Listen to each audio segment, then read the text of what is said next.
And we are live. New Year's live. And it's New Year's Eve 2023, right? It is. This was the fastest year that a year has ever yeared. There's some truth to that. Flew by. Flew. For some of in the chat, it's already 2024. Yeah. Is it 2024 for you? Okay, so well, hello everybody. I haven't seen. Usually we catch people as they come in, but there's already a bunch of people in here. Welcome everybody to our New Year's Eve extravaganza. What's that? I just hit the correct button and I can see the comments now. So there you go. Yeah, you guys can see the comments. Yeah. Okay. It was just me that was a bit slow. It's all right.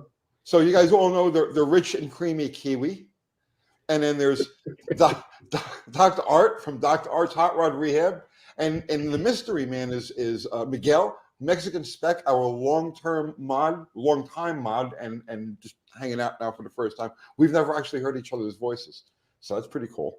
And hello, everybody. So we got Made Muscle, Kurt Zimmerman, Studebaker Larry, Diesel, Terrence Seymour, what's happening, Jerry Kirby, Shoehorn Jackson, Numbnuts, Nitro Mike, Dean Stevenson, Rusted. I could just go through the list. Paul Cabazola. Welcome, everybody. Hey, Chavo. See, it's already 24 in Australia. Hello, everybody. So is it 2024 in Mexico? No. No, I'm on Arizona time, but we have Dean and Tavo it's already 2024 for them. Oh, that's right. Okay. In the chat. All right. So it's 9 o'clock our time. So it's Central Standard Time. So it's 10 o'clock on the East Coast. So 2 hours to the ball drops. Oh, that used to be such a thing when the ball. Do they still do that? Yeah. Times Square. Did you ever go to that? To the ball drop? No. No, wait. I'm lying. Maybe I'm lying.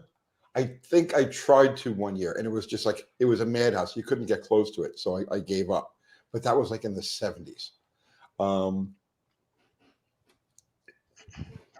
But yeah, that was the tradition, watching the ball drop, and then it was who was that guy? Dick Clark's New Year's Rockin' Eve. Yes. Remember that one? Mm-hmm. Showing your age, Tony. Showing your age. Grant. I'm old. There's actually two time zones in Mexico. So you would be the same as like Mountain and Pacific, right? Yeah, I'm right down from Arizona, and then the capital is an hour ahead of us. An hour ahead of you. So that would be So the capital's at Central Time. It's 8 o'clock here right now. Right. Okay, all right. It's 8 o'clock there. Yes. Tavo's saying it's 1:30. Where I am, it's 8 o'clock. 1:35 a.m. on Monday. What's the west coast of Mexico? Like Baja, right? That's Baja California. Okay, yeah, so now right below California. Okay, so your two time zones would be same as Pacific and Mountain. Yeah. Arizona. And Mountain. Yes. Okay. Uh-huh. No, they voted here not to change the time anymore here. So we don't change anymore. Yeah, there's a couple of states that did that, right? They don't do which was it? Daylight saving. What's that? You're talking about daylight saving. Yeah. Yeah. So now I see Zero here. Zero, why are you not in the chat here? And where's Ari? I haven't seen Ari. Yeah. Or Fubar. We're still waiting for the mysterious Fubar. Zero, get in here, man. All right. So can each of you guys see the chat? Yes. Yep. Okay. Yep. So can any of you click on any of the chats? Click on them. Yeah. Like to highlight them, bring them up? Or am I the only one who can do that? Click on them? You're the only one that could do that. Yeah. It doesn't do anything. Nah. Okay. No, you're the lead. I can do that. Yes, okay, so everybody can see that. There you go. Yeah. Okay, it's 4:08 p.m. on New Year's Day. Okay. And you're in New Zealand. Wait, Dean Stevenson, either Australia or New Zealand? See his comment. It's 4:08 on New Year's Day here. I blame Tavo's ancestors for letting Kiwis vote. That's not very nice.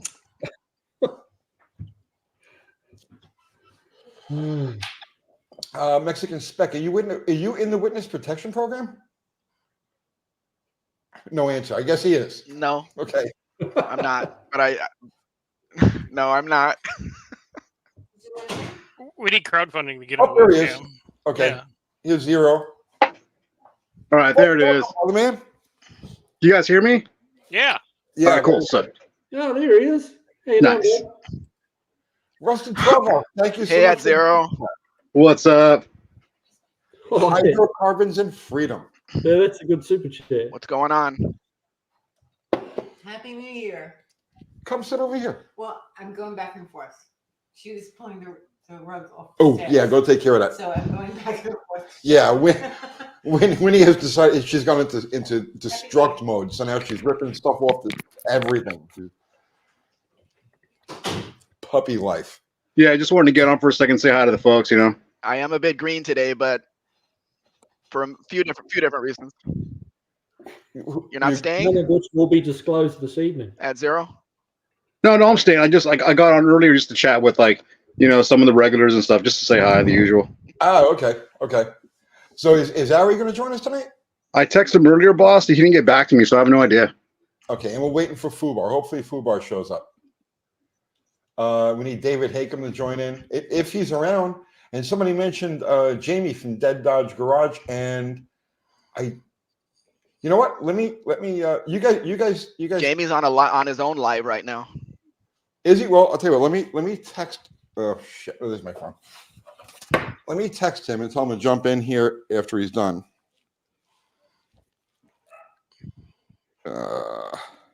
Yeah, he said he would when he was finished. I was just on his live. Oh, okay. Cool. Hey, Dean Stevenson, where in New Zealand are you, mate?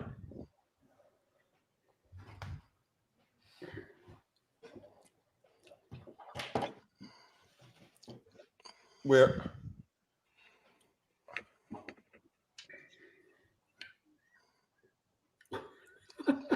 Did Uncle Tony ever own a Donny Osmond 70s disco suit sold by J.C. Penney's, perhaps his prom night? Great minds think alike, man. You started reading that question at the same time that I did, and I clicked on it. No, peace, love, and Donny Osmond, right? No, man, never had any disco stuff. I was like, that was a crazy, so in the 60s, they had like the mods versus the rockers in England. That was the whole scooter culture and all that. Yeah. I actually really like. But in the 70s, it was rock versus disco, like 75, 76. And actually used to be fights like in the schoolyards and stuff over this. It was really berserk. But I think they won. I think disco culture just kept going and going and going and became what's popular culture today. It's captured in the movie. What was it? That Who movie? What's it called? Quadrophenia. Yeah, Quadrophenia. Yeah, it's captured there in Brighton. Sit over here. Huh? Sit over here. They can't see you. Why? Just come sit over here. Beagle Bob, I'm sipping on Angel's Envy, mate. Look, she's going to be way in the back. Like, Hi, Kathy. You can see this. I got given this glass as a Christmas present. What is it? Hi, Kathy. Can you read it? did I give you that? What's up, 0? Going the wrong way. This camera's backward. You're as smooth as titties and whiskies, or whatever the statement in the song says. There you go. I appreciate the thought, Kiwi. And no, it's not my first whiskey this evening. So, Do you garnish your drinks with kiwi? No. No. I see that Mexican Spec is in green. What happened there? That's his thing, man. He doesn't have a camera. He Oh, just- no worries. Yeah, no worries. I don't have a camera. Protection thing. He can't show his I don't face. have a camera. Oh, that's your voice. There it is. Dude, you still sound like California. It actually shows up. It shows up. I didn't have a choice. I grew up there. Yeah, It shows straight up. purple to me, but if you guys are seeing green, Yeah, it's I like don't know, it's green. Yeah, weird. that's cool. Yeah, one of us is colorblind, but hey. She said food bar could come on. I'm waiting. He's on, Wait. so we- Where's Ari? There's Ari. like that. we all Nice. went to the U.S. to the There you LA go. Unified School District. So Yeah, there you go. What's going Yeah. on, guys? What's happening, Ari? Happy New Year. hey, Ari, Oh, So- Harry, how Happy you New doing, Year. So, Miguel, how do you like Mexico compared to the U.S.? What are the pros and the cons? Oh, it's very free here. I'll tell you one very big difference. When I'm driving around and I see a police officer behind me, I don't get butterflies in my stomach Yeah. like I did over there, because they're not Oh. out hunting the citizens. They're not revenue A traffic collecting stop all- is a very casual thing. If you get stopped, you get out, you go shake the man's hand, and he'll tell you what he thinks you did wrong, and then you tell him why you didn't, and then you leave. That's all. I'm coming It's to very Mexico. casual here, everything. Yeah, that's the way it should be. The cops here, Yeah. I've known a lot of cops. I have a lot of friends. I've been at war with the cops, and I've had a lot of good friends that were cops. But the bottom line is that they're revenue collection agents. That's all they really are here in this country anymore. Yeah, especially the motorcycle cops. Yeah. Like when I see someone pulled over in traffic by like a cop car, you messed up. Like especially over here, because like if he got you for like a seatbelt or you're driving crazy, like you're guilty already, dude. Because that's Right. motorcycle cops. We have motorcycle cops that work even like the late shifts now here, like the DUI times here, and that Yep. just started like around COVID. It was like I'm like that's a police officer, a motorcycle cop at like 2 a.m. Wow. Yeah, we have more cops here than anywhere else. They I stopped. think they see me driving the old truck and they just pity me, so they generally leave me alone. So Yeah, What's like down here in Tennessee? The cops all seem to be car enthusiasts. yeah, So they kind of leave you alone. Quite a You know what I few, mean? yeah. Like, no plate, no. He's okay. Leave him alone. yeah. That's the vibe here for most of them here. For most of them, I grew up with New York City cops, which are just absolutely brutal. They always have been. My first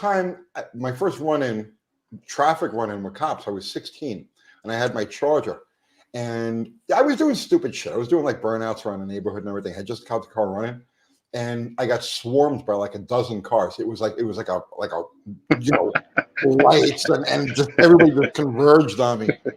It was So I don't think that was their fault. I think that probably. Well, it seemed like it was just overkill. You know what I mean? It was a 16-year-old kid with a Charger. I didn't need SWAT teams with guns drawn. So Alex 90's in the house from the UK. So we're multinational now. We got that's cool. Australia, New Zealand, UK, Canada. now we're talking. America. Yeah, I think that's cool. Yeah. Like the one chat you saved, that's Abel. His last name's everywhere. like his last name's the same as mine, De La Torre. And like he's been around long enough that like back in the day when we checked the phone book, there was only us and probably his family. You know, like because the name was that rare. Now like it's not as rare anymore now, but yeah.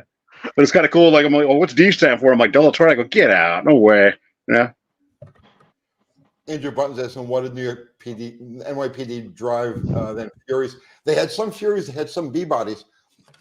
My first time I wore the bracelets, I got stuck in the back of a car that was identical to Bottle Rocket. Oh, that's rad. I really like the Diplomat. I saw one. Yeah. Like a I non-cop purposely car. drove Yeah, like a non-cop car grandma one. I was like, cars. whoa. Yeah. Cool.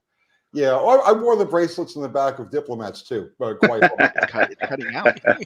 You know what I always liked about cops is that like after the scuffle and everything else, it's that hand on top of your head, like watch your head.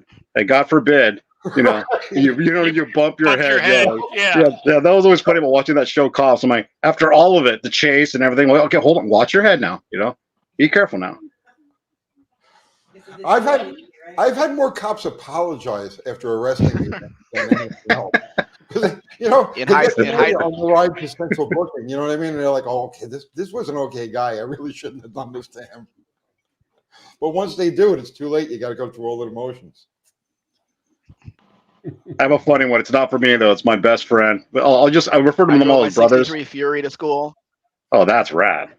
But one of my buddies got yelled at by cops when we were in high school, and the cops started yelling at him in like, I never limited got- Spanish. Yeah. So he's yelling at him in Spanish to put his hands on top of his head. My buddy's like, I'm Hawaiian, like, yeah. Hey, Dean Stevenson. Yes, I know Dunedin well, mate. I've been there more than once. So, yeah, not exactly my hometown by a long shot, but yeah, I know Dunedin well. Yeah, and who else is?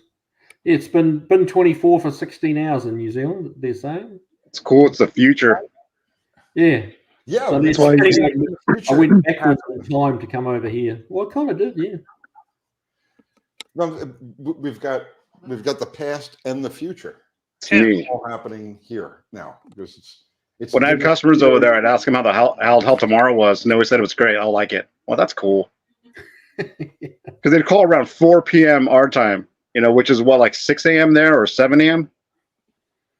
Yeah, they're New Zealand's ahead of us, but like 8 hours behind. Yeah. So it's kind of confusing. It's like, but yeah, it's like 4 in the afternoon over there or something like that. Yeah. So I was at the end of my day selling parts, and they're like waking up, drinking coffee, getting ready to call us. Like, they're always super nice, though. Yeah. Most. I mean, there's good people and not so good people no matter where you go. But for the most part, yeah, they're pretty good. I couldn't imagine how long they had to wait for their parts. I tell you what, it takes me as long to get parts from LA or California as it does to get from California to New Zealand. Oh wow. Yeah, it's like a solid 5 days. I sent a, coming I from just, Nashville from California, and they get their stuff there. You go on, Mix.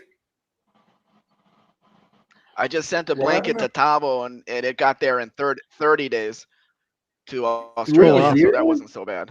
That's cool, though. That's Do they rad. have to send it by ship? Yeah. I have to ask, did you send them a Mexican blanket? That's not my department, Ari. That's cool, though. That's not my department, Ari. Hey, Kiwi, are you more intimidated by Stasi or American cops? American cops, they have guns. Kiwi cops don't have guns. Really? Yeah. Can you imagine? They don't have guns. Why would you stop? Yeah, exactly. Wow. Just keep on going. Yeah. It's not very big. It's a little bit harder to hide in New Zealand because it's so small. So it's like Look, everyone said it was you. Sooner or later. My first night in Tennessee, she and the kids were still up in New York because I came down a few months ahead of time to like get everything like set up and learn the lay of the land and everything. So my first night in Tennessee, I was going to stay in a shop, so I needed to get stuff, and I had never been to a Walmart before, and I went to the Walmart. I'm amazed by the expanse of this place. Now it's just like run of the mill, but back then it was like, oh my God, I've never seen anything like this. And I'm going through the aisles, and I needed like a sleeping bag, and I needed a towels and shampoos and stuff like that. So I'm going through the aisles, and I see the sporting goods, and they got guns there, right? I'm like, wow, you could just buy a gun at Walmart. That's crazy, right? And then Guns and ammo. Yeah. And then ammo, right? I says, oh my God, look, you can buy the ammo too. And then I says, wait a minute, why would anybody ever pay for it? You got the gun, you got the ammo, why would you pay for it? Just leave, right? It's the gun shop scene in Terminator. Oh, yeah. It took me a while to shake, New York out of my system. Yeah, even our Walmart when it opened, when we first got, then I was like, there's shotguns in here? I was like, wow. I'm like Kmart 22. too. Yeah, 22. Try coming from New Zealand and seeing that stuff. That's pretty wild. Yeah. I always get followed in Walmart by their crappy loss prevention. They're always wearing New Balance shoes. So I always ask them where stuff is, you look over, you go, hey, what's up? You work here, right? New Balance. They're all, where are the like toys and stuff, like, oh, over here. I'm like, good, thanks, dude. Like, if you're going to follow me, I'm going to make you useful. That's it. Make you work. Yeah. Just start picking up things and turn around and hand it to him. Oh, yeah. Go, hold this. Things, Right, hold this for me. Yeah. No, I saw him again. I go, you guys have knives? Well, that's cool. It's amazing you can find help. We can never find help wherever we go. No. There's Hello, nobody Chris.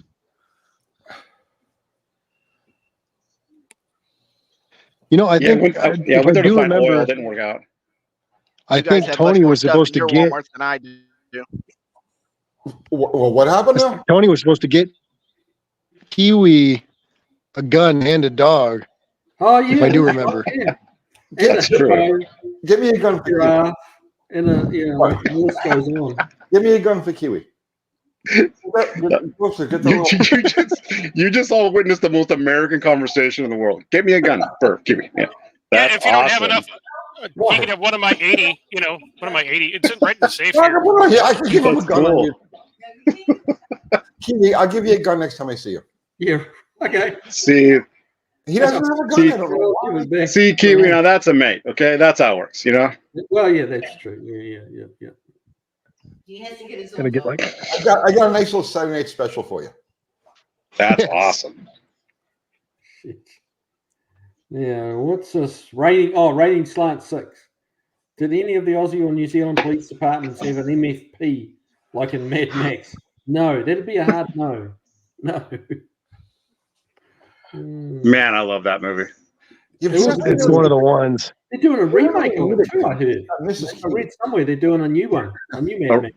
A remake of the original? Well, no, like a new one, a new, Oh. like a next Mad Max. Okay. Like Yeah. there's been 3 or 4 or whatever there's been, but apparently there's Yeah. If anyone's even interested, there's a great channel called it's like Mad Max Bible. The guy's great. Yeah, it's great. He's like, it's literally everything you ever wanted to know. Everything, you know. Does he ever allude to the kind of strange tension between the toe cutter and Bubba Zanetti, or is that's just still under the table there? I think it's all. I don't know. It's the other dudes. The ones like trying to make out with the mannequin. I always question those guys. Kind of one of those unspoken parts of the movie there. It's like it's some weird Italian name. I forgot what the guy's name is. I don't think I've ever, well, we saw the movie Mad Max, Mhm. but I don't remember any of it. That was our first movie together. That was our first movie. How romantic. Very romantic. That's awesome. Terrifying. It's our first movie. Kathy, you're so freaking cool. That's awesome. So cool. Why are you hiding off on the Oh, side? because I went and got my water. They want to see your pretty face. Come over here. Hey, everybody. Get my water. Hi, Kathy. Hello. Yeah, as a kid, I always thought Bubba Zanetti. So it's all good. As a kid, I always thought Bubba Zanetti looked like what's his name, Rob Halford. You know. Oh, yeah. And then Johnny looked like Adamant, like big time. Oh, Yeah, the adamant thing is accurate. What you're talking about right there. Dean, I haven't seen it in I've so never long, I felt don't naked remember. without a gun, man. I've never felt. That's one thing I've adopted a lot of a lot of parts of the American culture, but yeah, guns I can't wrap my head around. I don't have one. Don't have one in the house. Yeah, that's crazy. I can't believe that. Hmm. We have No, guns everywhere. I just don't feel that comfortable around them, and that's growing up from 0 to 45 kind of thing without them. Well, one of the things I noticed, Kiwi, Yep. I see this is very common, and it's that guns don't shoot you. They don't shoot you. No, true. Yeah. Yeah. They're generally pretty friendly. We gotta, Kiwi, you gotta think of it like just another appliance. Yeah. You know, like it's the same thing, Kiwi. Like you may not have used a food processor at all, but then you finally get one. Now it's your new favorite thing. So just another appliance, man. Well, Yeah, it's like your favorite spot weld cutter. Yeah. There you go. But yeah, it's funny just what you're comfortable with and what you're not. I know I've got a couple of sheriffs that are customers, and they come in, with their gun on their hip, and it's like, okay. I actually don't really think too much about it anymore, but the first few times they would show up, it's like, okay. Yeah, I had a customer open carry when I was at O'Reilly's, and he Right. just had he was just he was like proving a point, I guess, Yeah. But when he was finally talking to me, I like leaned over. I go, I just want to know that like you're safe. This is a safe environment. So just in case, if you're worried, I go, is someone following you or anything? He just kind of like laughed with me, but kind of like, I wasn't making fun of him, but I'm like, why do you have that? I get it for protection, but like, what do you think is going to happen in here, man? You know what I mean? Like, I just told him you're safe, I'm like, my boss is a Marine, is a veteran, combat veteran. I go, you're fine. You're free to shop air filters and Lucas oil or God knows what. Yeah. Some people are If you paranoid pull a though. gun out over a quart of oil, there's something going on. Yeah, we just would. You walked in like some cowboy. I'm like, bro, you're safe. Okay, this is a fun. It's okay. It's okay. I mean, I kind of I share the sentiment. Like Tony was talking about going to a chiropractor. I can't trust a chiropractor. I'm still not sure if this guy's an assassin. I'm not going to let him crack my neck. Dude, don't let a guy do that. I found a chick, Dr. Jennifer. She's freaking awesome. She's awesome. Well, but you love how they're all their female first name. assassins. Yeah. Did you like how they're all Dr. Bobby? I'm like, that's not a doctor. That's not a doctor's name. Yeah. You got to know Tony's never going to go to a male chiropractor. When you were talking about never owning a boy dog, I was cracking up. Like, it just extended that line. I'm like, no, this guy's for real. This is every part of life. You know what I mean? Like, do you not like waiters either? Like, you're like, no, they have waiters. I'm gonna go in there. I resent. I don't want to be eating my food. Look over and there's, no, just no. You go to a fast food place. There's a guy. The guy brings you your food. You're like, just throw it in the chair. I don't want you to hand it to me. Like, it may not be normal, but it's me. Hey man, at least you're real about it. You know what I mean? I'm not making fun of you. I just like that you're dedicated. Like all aspects, even to animals. Listen, I am what I am. You know what I'm saying? You're like Charlie and Charlie's Angels. Like, I only hire chicks. Exactly. It's real though. You're completely real, dude. Get more done.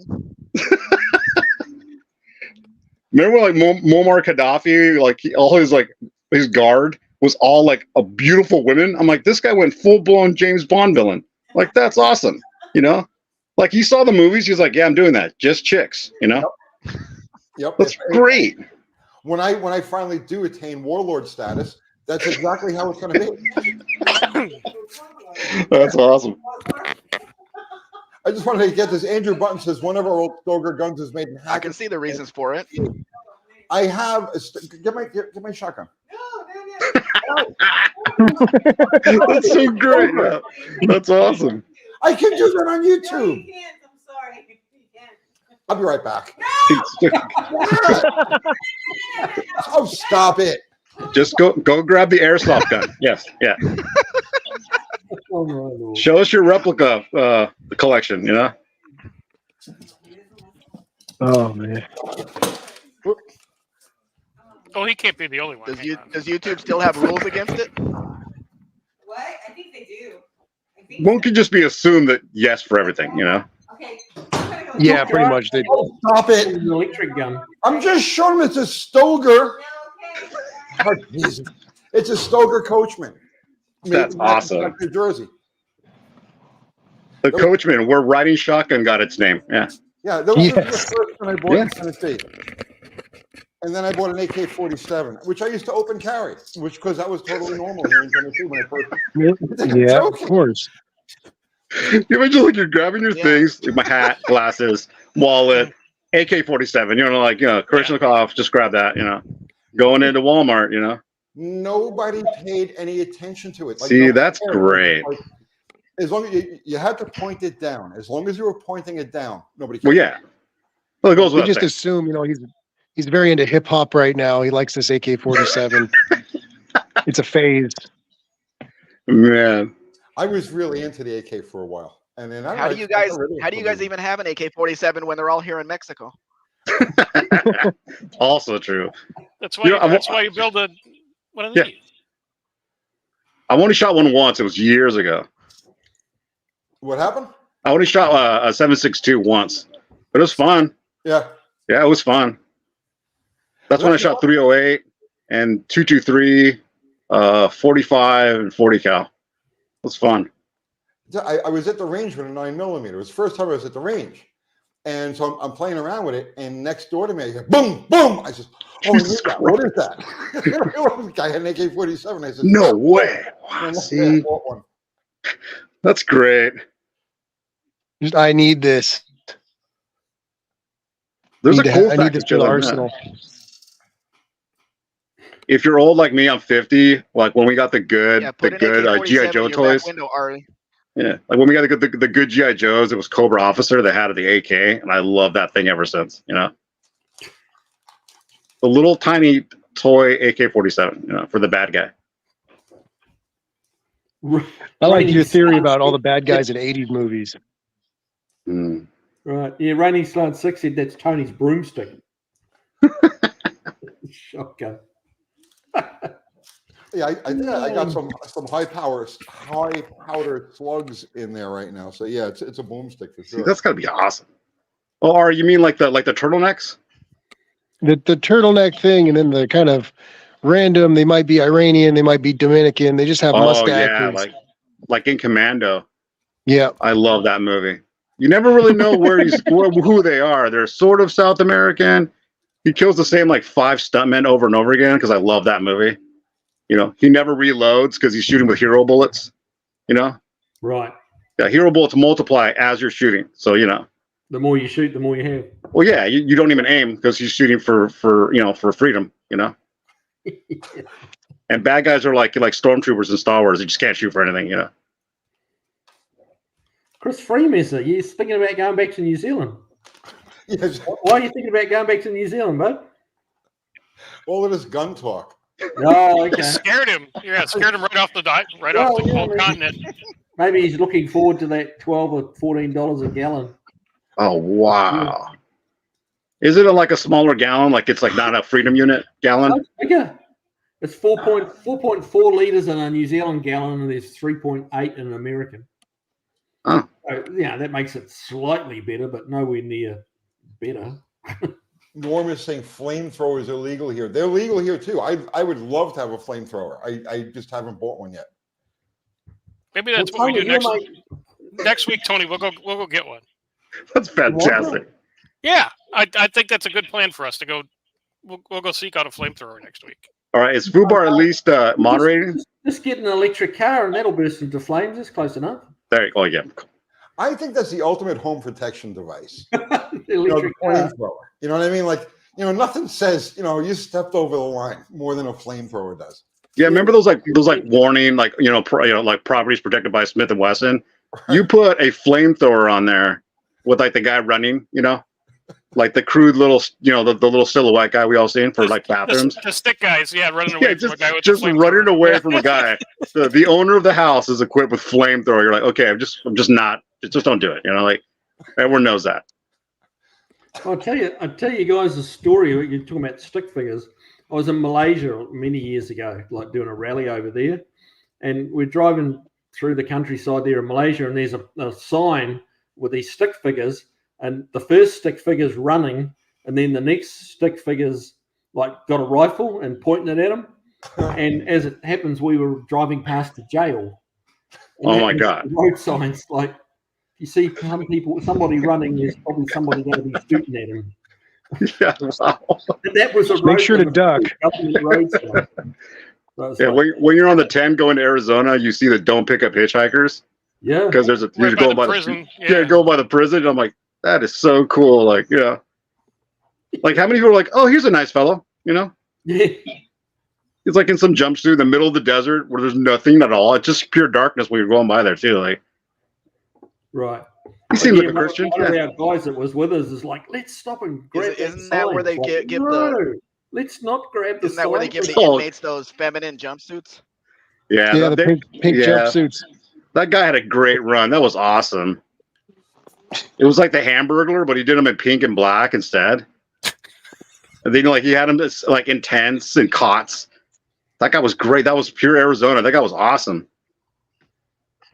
You only wanted to go to the tent city once, and you learned your lesson. I think with that guy. A friend of mine here was in that jail before he got out. No way.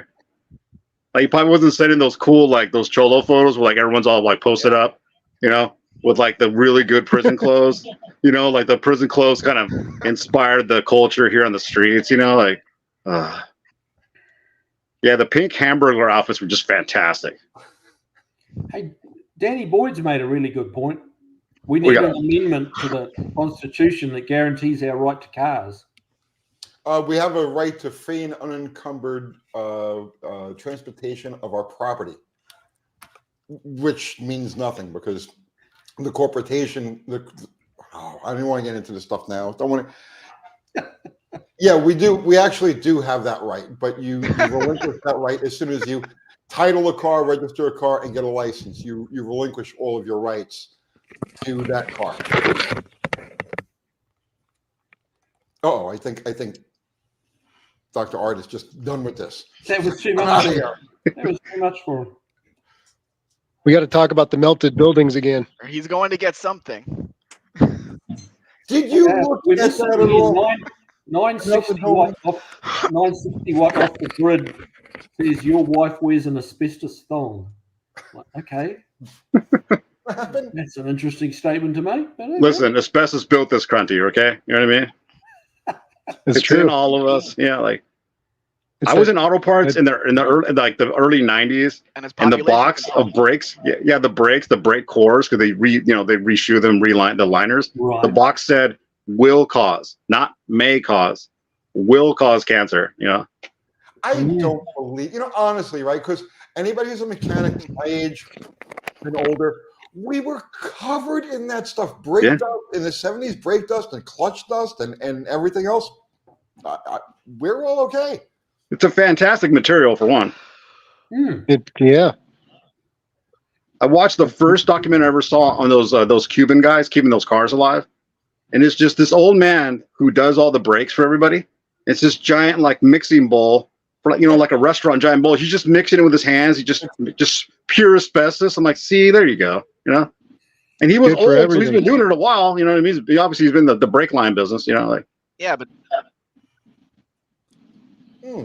Andrew Button they have says, government health care. of course, yeah, In the lungs, not the dust. Things such as insulation and okay, that makes sense. Yeah, I mean, but everything here had asbestos. I mean, every school we went to as kids, you know what I mean? Like everything, Come on. It was the 1950s safety standard. They did as best as they could. Well, if you go back to like the 19th century, right? Everything was covered in asbestos. That was the material. People used to wear asbestos clothes, and Yeah. They were made fine. wool pipes out of it too, didn't they? Yeah, asbestos and lead. Lead fillings in the teeth and everything else. So It's a wonder we survived, really. people didn't really start getting sick until like the 60s and the 70s and really the 80s. Yeah, those damn hippies. Yeah, health really started to take a dive. let's call that the With all that- complainer generation. Yeah, the complainer Yeah, generation. with all that Hippies, free love. it's too much. It was the complaining generation that started it. That's true. They would have had an issue with something if it wasn't asbestos. Yeah, they got to find something. More fear porn. The world runs on fear porn. If anyone's around that's ever seen like lead paint, like on old cars, like especially like in the 30s, like my buddy's his Model A, you could see like you see like the film of how like they're not painting them, they're just pouring it from a hose as they pass by. Like the paint's just poured on and it just drips on. You can look at the bottom of them and you'll see the drip lines, but everything else is, I mean, they're not painting them, but like you can see how lead works. It just self levels. It like doesn't have a bunch of fish eyes or anything. It's not orange peeled out and then like literally just pouring it on like water. Like, so it obviously worked, The customizer, what was his name? Last name was Hines. He just died. Bill Hines. Yeah, Bill Hines. He was like 95, 100 years old when he died, and the guy was leading cars his entire life. Yeah. To see him, okay, look, by the way, boss, because I got to hang out with him a bunch. Did you He really? he still did the model first, like a car model, and like work it out on an actual model, what the chop was going to look like and the rake of the rear window before he built the actual car. Really? Like his old school's all the guys did. That's how Sam Barris did stuff and everyone else. That's what they did. That's old school clip art, isn't Yeah, it's cool. Yeah, with the wood paddles and lead with that cigar in his mouth. it? Cats everywhere too. My God. Cats everywhere. Really? Cats. You know what people don't know about those Mercs too is that he liked those Cadillac front drives because Right. the floor pan's flat. Okay. There's no transmission hump in the front or back. So you see these old like they're Mercs built by Bill Hines. You're like it's an awesome Merc. It's all lead fill, chopped all proper, And it's a front drive Cadillac in there, 70 something, you know? Really? Yep. Body swap. Yep. Isn't that becoming a huge thing now? If you look around YouTube and Facebook, I had two and all that, 67 body swaps are Eldorados, getting and huge. they sleep 4 very well. Huge cars. It would make sense though if you're building a custom that to use an You can sleep Eldorado or 2 on the an floor, Auto. 2 on the seats in a 67 Eldorado, easy. Yeah, I bet. Well, the thing about that is you can make the rest of the cars whatever you want it to be without having to deal with, Mhm. drivetrain and angles and all kinds of other shit. You can slam it to the ground. You can shorten it up. You can do whatever you want because all the business is up front. It's a lead sled. You're not going to be drag racing it. Yeah, anytime anyone ever said lead sled, I'm like, oh, it's lead body fill? They're like, no. I'm like, well, that's what that means, you know? You did in the day. Yeah. Stray The one I Bullet- worked on was Stray Bullet just asked if I ever used lead. I have never used lead, ever. I've watched it get done when I was really young. I was watching one of the guys where I worked doing it, but never actually got to try my hand at it, which I'm not upset about. Pretty neat. The modern fillers are actually better than lead, like if they're applied correctly. But that's the same with lead. If lead wasn't applied correctly, it wasn't great. don't you need some sort of flux to actually get it to stick to the steel? Yeah, and that was the problem, cleaning the flux off. They use wax, didn't they? Beeswax? No, it wasn't a wax. You use wax on the paddle that you use on the wooden shaping tool. Yeah. You put wax on that, but you have to put flux on the metal before you, Okay. like soldering. You got to have flux for soldering, and that flux actually played havoc with the paint and corrosion and stuff like that. So lead wasn't the best thing ever by any means. I mean, I've got an old '63 Falcon, which is original paint, and the only parts of the paint that are failing are over the factory lead. Yeah. Wow. I've melted a good bit of it out of the roof of the 40 Ford that I helped with. Right. And it was almost a bummer just to mess with work that was that old. But in the same breath, it's like the guys ended up working it out better with the hammers and dollies, and a tiny bit of filler will probably do them better than that big chunk of lead. Yeah. So. But honestly, the modern fillers with all the fiberglass and resins and epoxies and stuff that they are actually really better than lead, and certainly a lot less toxic for the poor buggers putting it in. When I had the Mustang towards the end, I melted a bunch of lead into the trim around the back window. I was trying to get add weight in back. What's that? To add weight? Yeah. Huh. Well, weight where I needed it. I couldn't get the car to launch. Right. And I was determined.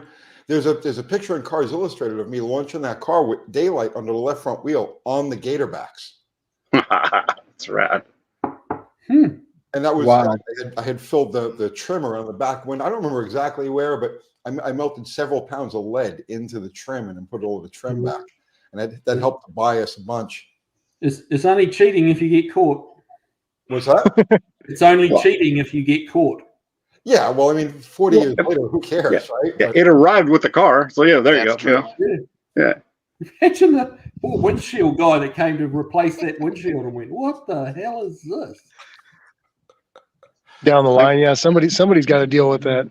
Yeah. I've seen old gassers with like 3-inch metal pipe, like legit pipe, and then just open up the caps and just shove in lead bars. Yep. Right. For each track or whatever, just to see it, just to push it back and hold it. It's all about what you're doing. I don't know if it's cheating. It's you're getting it down the road. No, Yeah. It's about the hooks.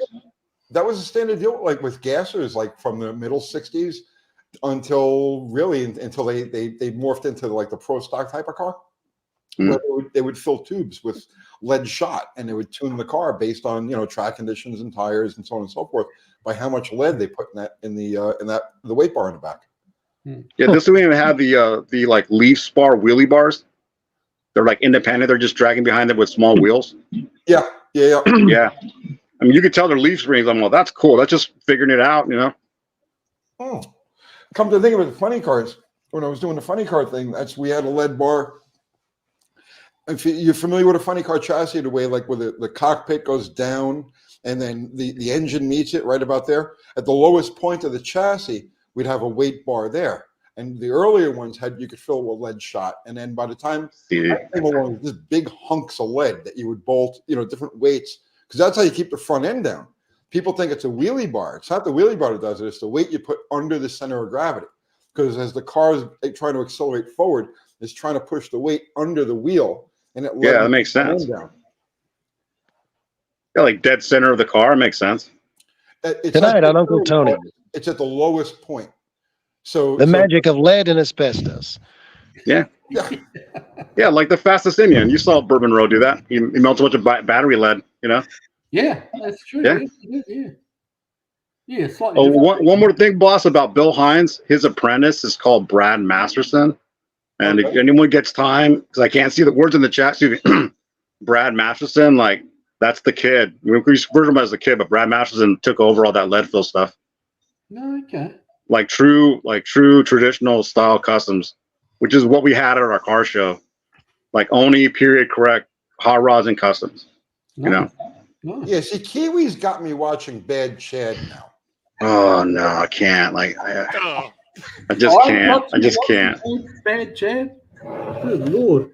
You kept going on about how great he was. I've been watching him. I'm trying to learn the skills. For everyone else who's actually awesome, it's just crazy that he got a show, you know? He didn't get the show. His girlfriend did. Oh yeah, no, well, she's Yeah. you look at that, like, did you guys meet at like an NA meeting, like a Narcotics Anonymous or something, you know? Like, well, it looks like he skipped a few of those meetings. yeah, he definitely did, man. Oh wow. It's like every metal worker I've ever met. Yeah, except for there's Brad Masterson, there's what's his name, Mike Bellows in San Diego. That guy's amazing. Like people that still keep Bellows it, is you know? Yeah. pretty amazing. But Junior Conway's still alive. He's awesome, you know. That's the Kiwi Her does the Merc. work. He can Yeah. Kiwi can That's make the you a Her- Mustang out of nothing. Yeah, the Her Merc, man. And now it's like in the Smithsonian, it'll recognize that in the Smithsonian for like how special it is, you know. The first merch shop and everything else. He's still alive? Yeah, Junior Conway's still alive. How old is he? He's old now. He was a kid when they started. Like I was very fortunate to meet the people I got to meet. Like even like Larry Watson, you know, first panel paint, you know, like it's just cool to just hang out with them. They're like super nice to me and just was like, wow, these guys are awesome, you know, like meeting George Barris, he liked us after we recognized his brother, Sam Barris, who actually built those cars. Really? Yeah, we had that one photo of Sam, or like there was like a cutout. We made a cutout of him. We made the Barris Custom City like a diorama, but like life size. And like he finally came to our show and like thanked us for recognizing his brother. Yeah. Nice. Mm. Well, just a Buckham Garage. The gases require as much articulation as independent front suspension cars for transfer. Was the idea to already have built it? Yeah, that was the whole point. That's why they raised the front ends on those cars. Was just so that you, as soon as the car moved forward, the weight was instantly transferred to the back. But that was that's the days like of like hard slicks, and you know that all went away by like 1967 or so. Where did they get those? Were they just cutting truck tires for real, like cutting them smooth? The pie crust, technically the pie crust tire. No, those were slicks. They actually made those. Yeah. Oh, what? I didn't know that. Yeah, M&H. I believe M&H was the first one. Wow. No, Kasler. Kasler was the first to make those, and they were trucked sidewalls. Because back then they had no conception of a wrinkle wall or anything like that. There was no hope of traction, so they were just looking to get as much surface area as possible by making them slick. And Kasler was the first to do those, and then M&H. That was the pie crust slicks, like 1950. So I've always been curious, because you'll know, where's the history of the High and Mighty? Like, where does it live in the first gassers in that style? Was it copying something? Excuse me, copying anybody on like how high it went and like basically the gasser format? Were they first? No, they weren't. As far as like the stance of the car, yeah, no, it was kind of typical of the day. It's cool. The innovation there was the tunnel ram. Yeah, that thing's great. Yeah. I'm all for anyone young. Look up the High and Mighty. That thing's amazing. They built, for you guys who don't know, it was a tunnel ram made out of radiator hose. So they had a fuel injection manifold base, you know, like a stack injection base. Right. And they ran, instead of having tubes, they ran radiator hoses up to a common plenum and then put two Carter, really early AFBs on top of those. It was like 1959, was it? I'm not even sure. It was like right after the right after the WCFB was replaced by the AFB. They used those carburetors on top of it, and that was the first functional tunnel ram. And then what they did was that next year they built the cross ram cars. You know, the Sonoramic Commandos, the long rams, was all based on that technology that the Ram Chargers were working at with the High and Mighty car. And that wasn't a gasser either; that was altered. It's cool. I always thought like you could see the hoses, like where they're experimenting, where it's taller. Yeah. And just kept trying to see when it maxed out on velocity, because like they're just building airspeed, but it being hoses, you're like they can just modify that, you know, just hoses, right? It's hose clamps, removing it, popping a new one on, you know, like I guess cool. so, yeah.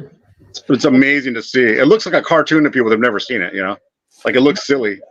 Those headers coming out of the front tire, front wheel well, like.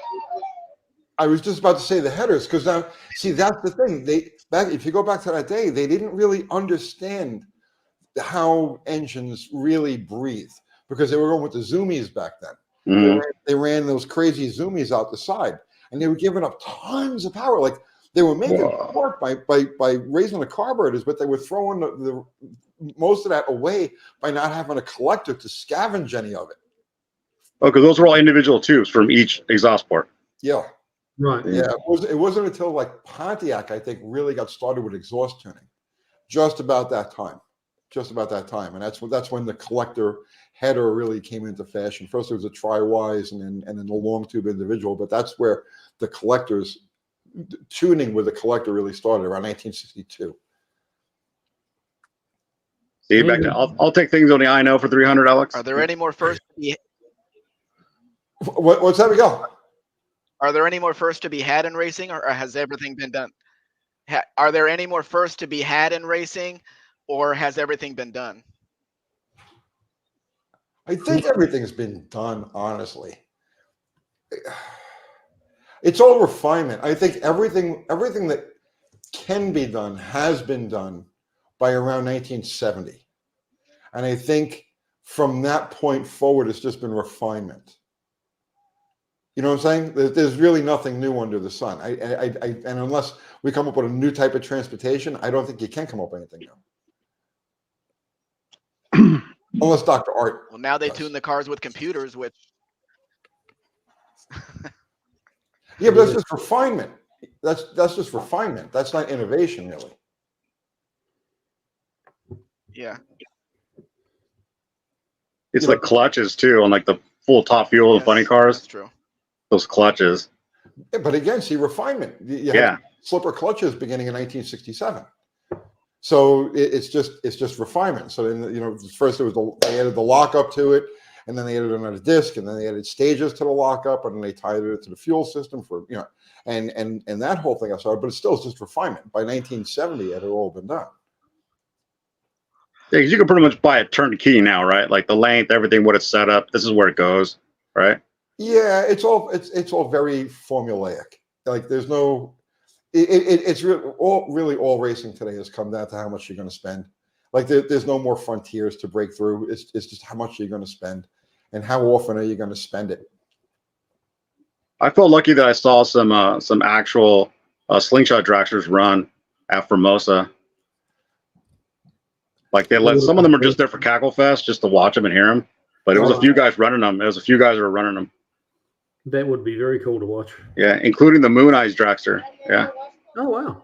Which got sideways and rubbed the wall, probably about 30 to 40 feet of wall. It was awesome. Wow. You can see this rub. I was like, the best part was I got Snake and Mongoose sitting behind me, and they were just one of those, like, they were just sitting there watching racing, you know. And like I noticed, I look at them, they just smile at me like, oh, that's cool. It's really cool. They're there, and like people started noticing them, but no one bugged them. It was just kind of like waving at them, you know. Yeah. Just man, just cool. Just like, dude, they're just chilling, watching old cars, you know.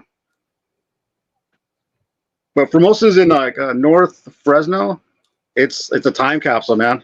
You know, there's no screens to see the replays. It's everybody like sharing camera footage on their phones and stuff. They used to have wooden benches, you know. So it's one of the few tracks that I always wanted to go to, but never made it to. It's cool, man. It's like, it's so neat that it's still there, you know. Well, how many tracks are actually in California? The 960 anymore? watt off-grid RV is saying something about El Chapo. Get out, really? Where is that now? Oh, I see it. I said 960 off-grid RV is saying something about El Chapo. Okay, in Yeah, Mexico. he's not our problem anymore. He's the problem of the U.S. and so is his son. Yeah. He used to be around my town here, and he lived 2 hours from here, but he's not our problem anymore.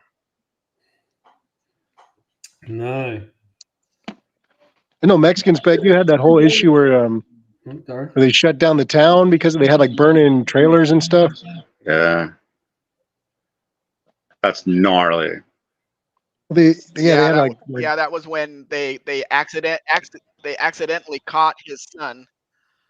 They caught his son in Culiacan, and accidentally, they didn't mean to, but they had to take him.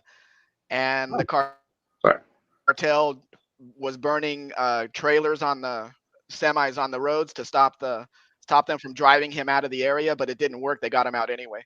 So the next day, everything was back to normal. Yeah, that was a trip to see it, or limited what they wanted to tell us about it. Every once in a while. Yeah, and then we were talking to you, and you were like right there. It was crazy, dude. That's insane. Phil McKeiska, thank you for the super chat, Bill. I still say the best drag strip is Cordova Dragway up here in Illinois. I will agree with you that it is absolutely one of the best, no question about it. It has absolutely the best track food, and I'll go even further than that. Food, period, of any place I have ever eaten.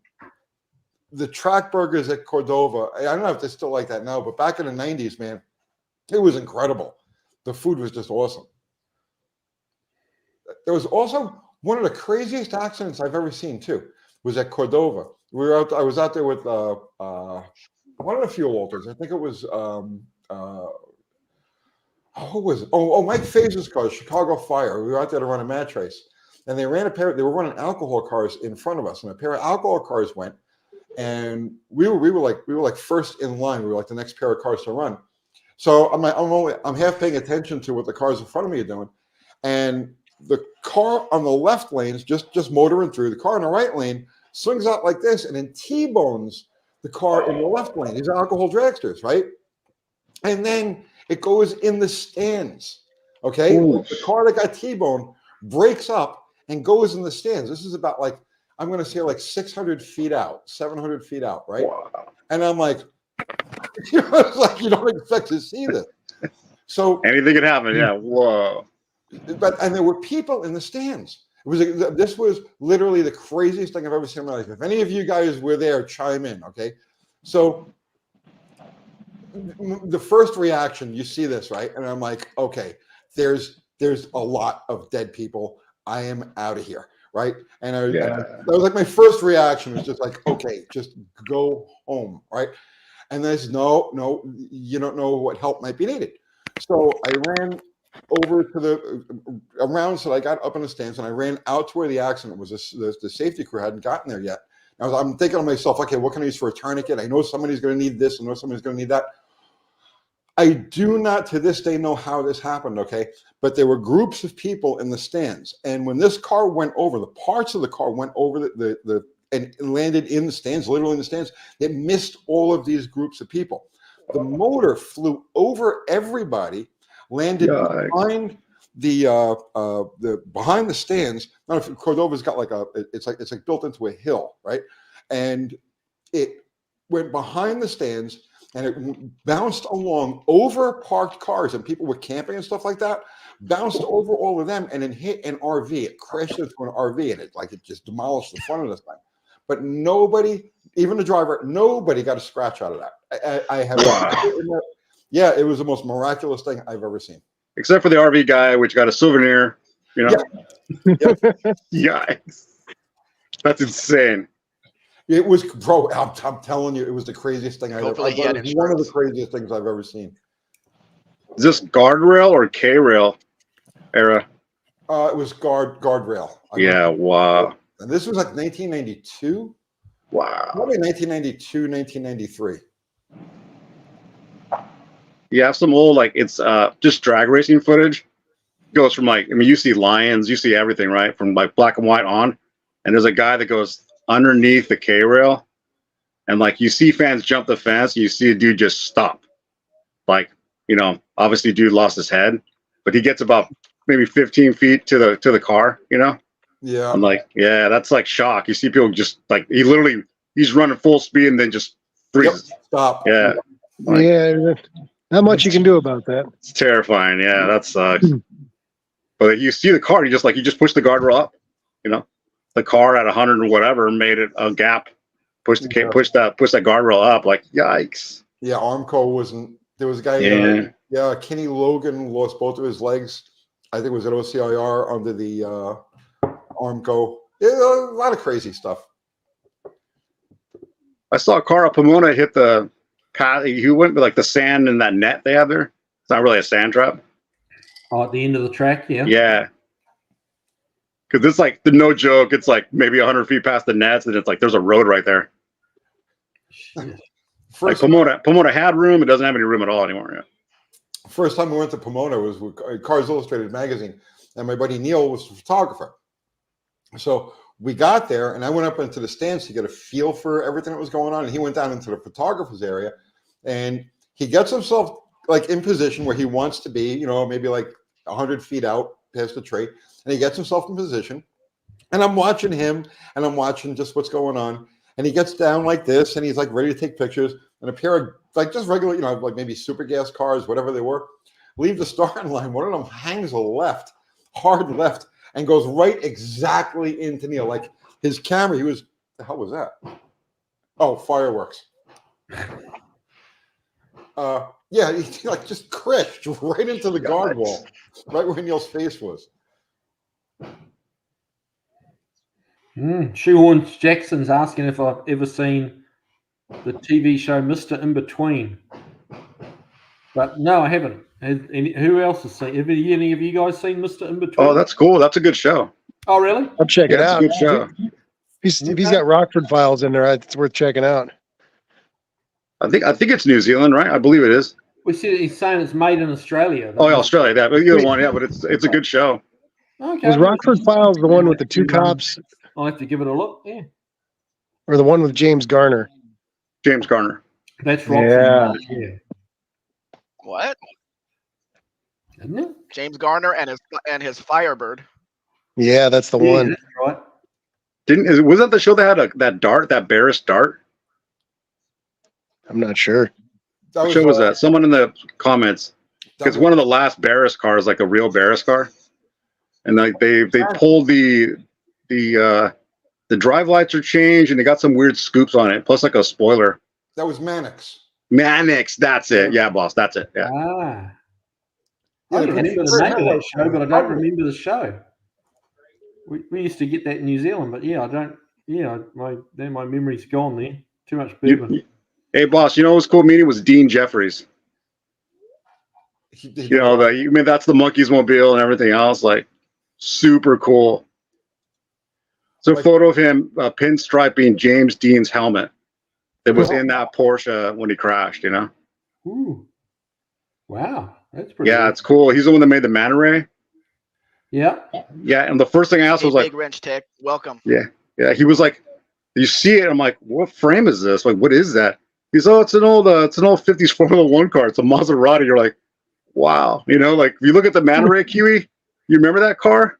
I remember. Yeah, I remember the name, but it's I don't particularly. It's the first of those wild customs where it's like I don't consider it a bubble roof, but it's like a offset driver position. Like, sits way back on the axle, but the frame literally is a real Formula One Maserati. Wow. Wow.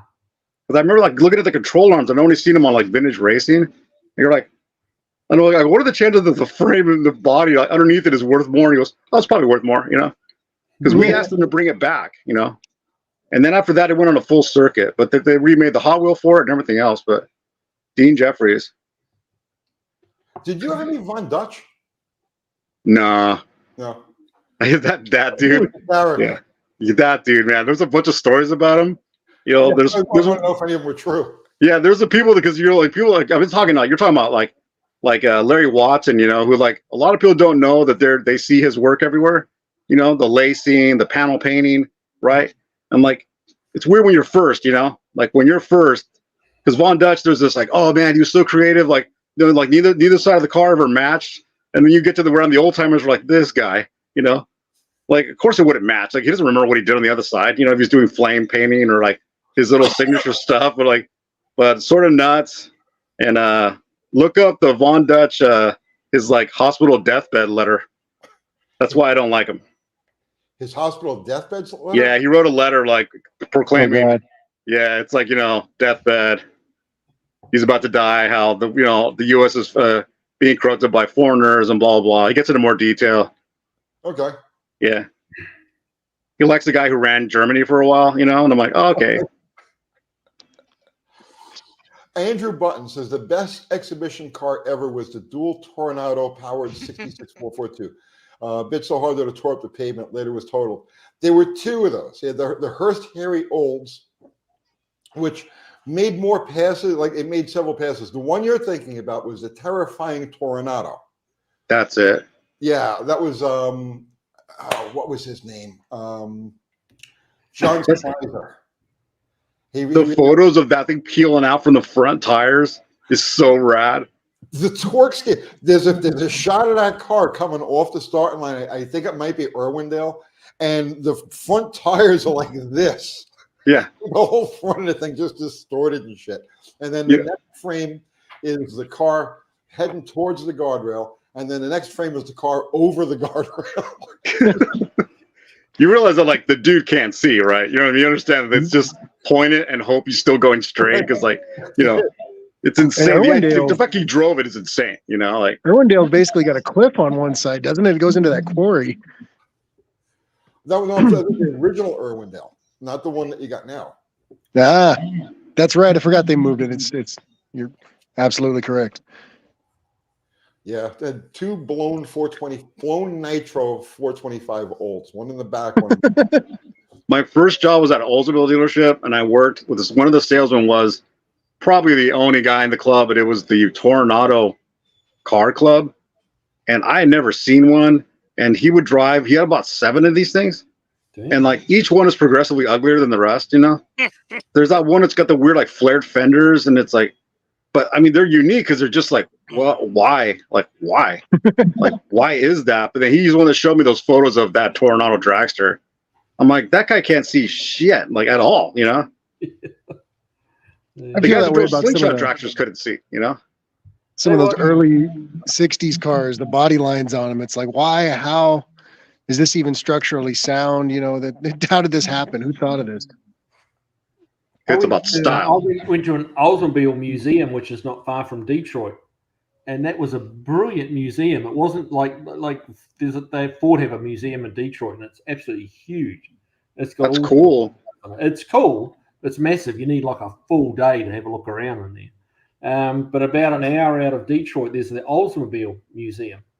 And I tell you what, if you guys are ever out around there, that's well worth a look. It's Yeah, that would be cool. It's a little more grassroots, but it's really about the history. And you know, obviously, it's the Oldsmobile Museum, so it's about the history. But like that guy, that you know, the original, I can't remember his first name, but the Oldsmobile, you know, Mr. Oldsmobile, the number of patents he had was unbelievable. He patented the carburetor. Oh yeah, that's what they fought him with. They tried to sue Ford for that forever. Yeah, and yeah, that was in that documentary too. Like they just tried to sue him forever, you know. Yeah.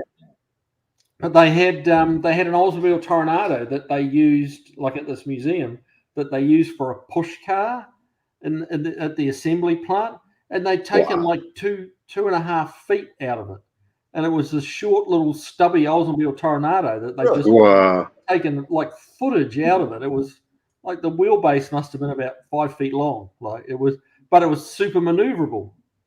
So they could maneuver it, and it had all the torque of the 455 O's.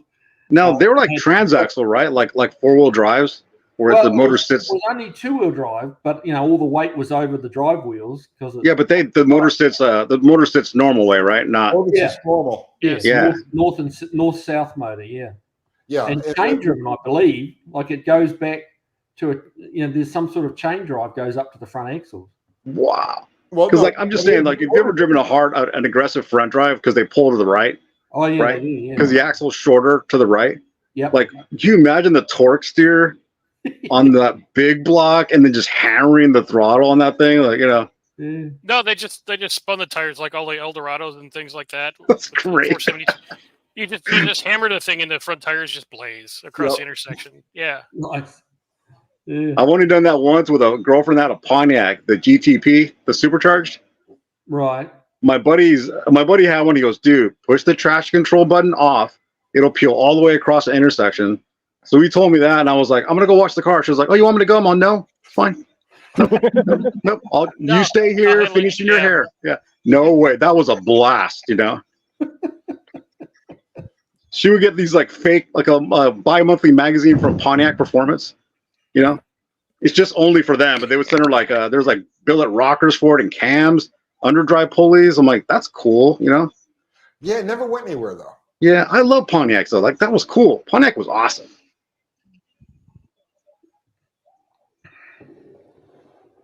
We had like a 61 Pontiac pull-up Catalina, right? And I was sitting with a guy when we were parking this guy's car, and everybody that just kind of a novice went, dude, what kind of custom is that? I'm all, that's just a Pontiac. They're like, really? I go, yeah. That's it. Come on, that's just a Pontiac. I'm all, that's just how beautiful they are, like. Yeah, they were. Out of BOPs, man, the Pontiac. Wow. I love those 67, 68 Grand Prix fastbacks. Oh yeah. Pontiacs, huge tanks, like big cars, but just gorgeous. They probably feel good in them, the weight. Yeah. I had a green 67 Pontiac Grand Prix. Yeah. Cost you $7,500 to rechrome the front bumper, but what the hell? Wow. You know what else, on for Classic Industries? We had the reproduction, the fiberglass of that, the GTO nose and the Trans Am noses. Oh. And I didn't know that those were crash, like the GM sold those as like a crash nose. They were like a big rubber grommet, Yeah. Like I didn't know that because like we had to sell the point of like, it's okay, it's going to save you like 180 pounds or something ridiculous, off the nose, like putting the fiberglass nose on there. What did they call that in the Pontiacs? There's a name for it too, for sure, boss. Yeah. It was like Duraflex or something. There, yeah, some GM style name. Yeah, absolutely. Yeah, it was Dura something, wasn't it? Dura. Yeah. I think you're right. Yeah. Indoor. Yeah, it'll come to me. It'll come to me. Yeah, I've heard them referred to as Endura bumpers. Yeah. Andrew Button Originally, started a T425 trans. It's called a Hivo chain, isn't it? It's a more style, but GM called it a Hivo. And isn't the 425, isn't that just a turbo 400 with the transaxle attached to it? I think the center of that transmission is just a regular turbo 400. Am I right or wrong, Andrew? I'm sorry I'm just curious about that. No, that thing's neat. I don't know what's chain drive anything. That's neat. No, I had no idea. But I had seen every one of them. Just like wow. Yeah, You're just pulling the back, and I'm like, wow, that's a Tornado. Like, oh my god. Yeah, Like, cool looking car. Some of the Europeans had a north-south engine, but they were like smaller engines, so they could have a transaxle with the half shafts coming out. Yeah, wasn't one of the first Kiwi the Mini Cooper? What's that? The Transverse? Yeah, Mini was the first to go with a transverse engine, yeah. And that was really quite revolutionary. Yeah, because it made the floor big. No, it's an Yeah. Yeah, like a Mini is not that mini when you're in it. Like, I mean, it is small, yeah, sure, but it's not like there's quite a bit of room in it for the external measurements, Yeah, I went to school with some kid whose dad has like the largest collection for a long time here. Oh. And like whatever the Morris Minor versions of are, I'm not really familiar with them. But it's one looks like a little panel truck, It's got the mini front end with the little Ute style little wood paneling on the side of it, and like Morris Minor Traveler. Yeah, see, that's cool, man. You'd see them like the guy was always cool, and I'm like, I didn't realize I went to school with this kid who wasn't cool. I remember him like, like he like didn't care that his dad had these cars. I'm like, dude, that thing's awesome, Yeah, but those Morris Minors were a conventional engine layout, like north-south rear drive. But those still had a crank. Those were the last of the cars. Those Morris Minors with the front with the regular north-south engine. Yeah, still had a crank. Yeah. Like Oh, the handle, turn yeah. it thing. Yeah, Oh, that's Early ones great. did, I yeah. had a customer in New York that had one, and in the Get out. back, yeah, it comes with a crank, so because if you Lucas starter or anything like that, it doesn't work. Fantastic. And you could just like there's a hole in the grill, and you take the crank, you handle it, and this is like from 1960 or 61. What it was like that late. Well, that Alpine I've got, that Sunbeam Alpine, Yeah, that has a provision for a crank starting. yeah. It has a little hole cut in the front balance, just Yep. below the bumper, and you can stick. And I had it in the trunk when I got it. You can actually slide this little, and that's like a 1500cc overhead valve engine. Like it take a little bit of cranking. You're gonna put like a Coyote in there, right? Yeah, I'm gonna Can you do a crank start Coyote? Like just kidding, boss. But that era, can you imagine? Right?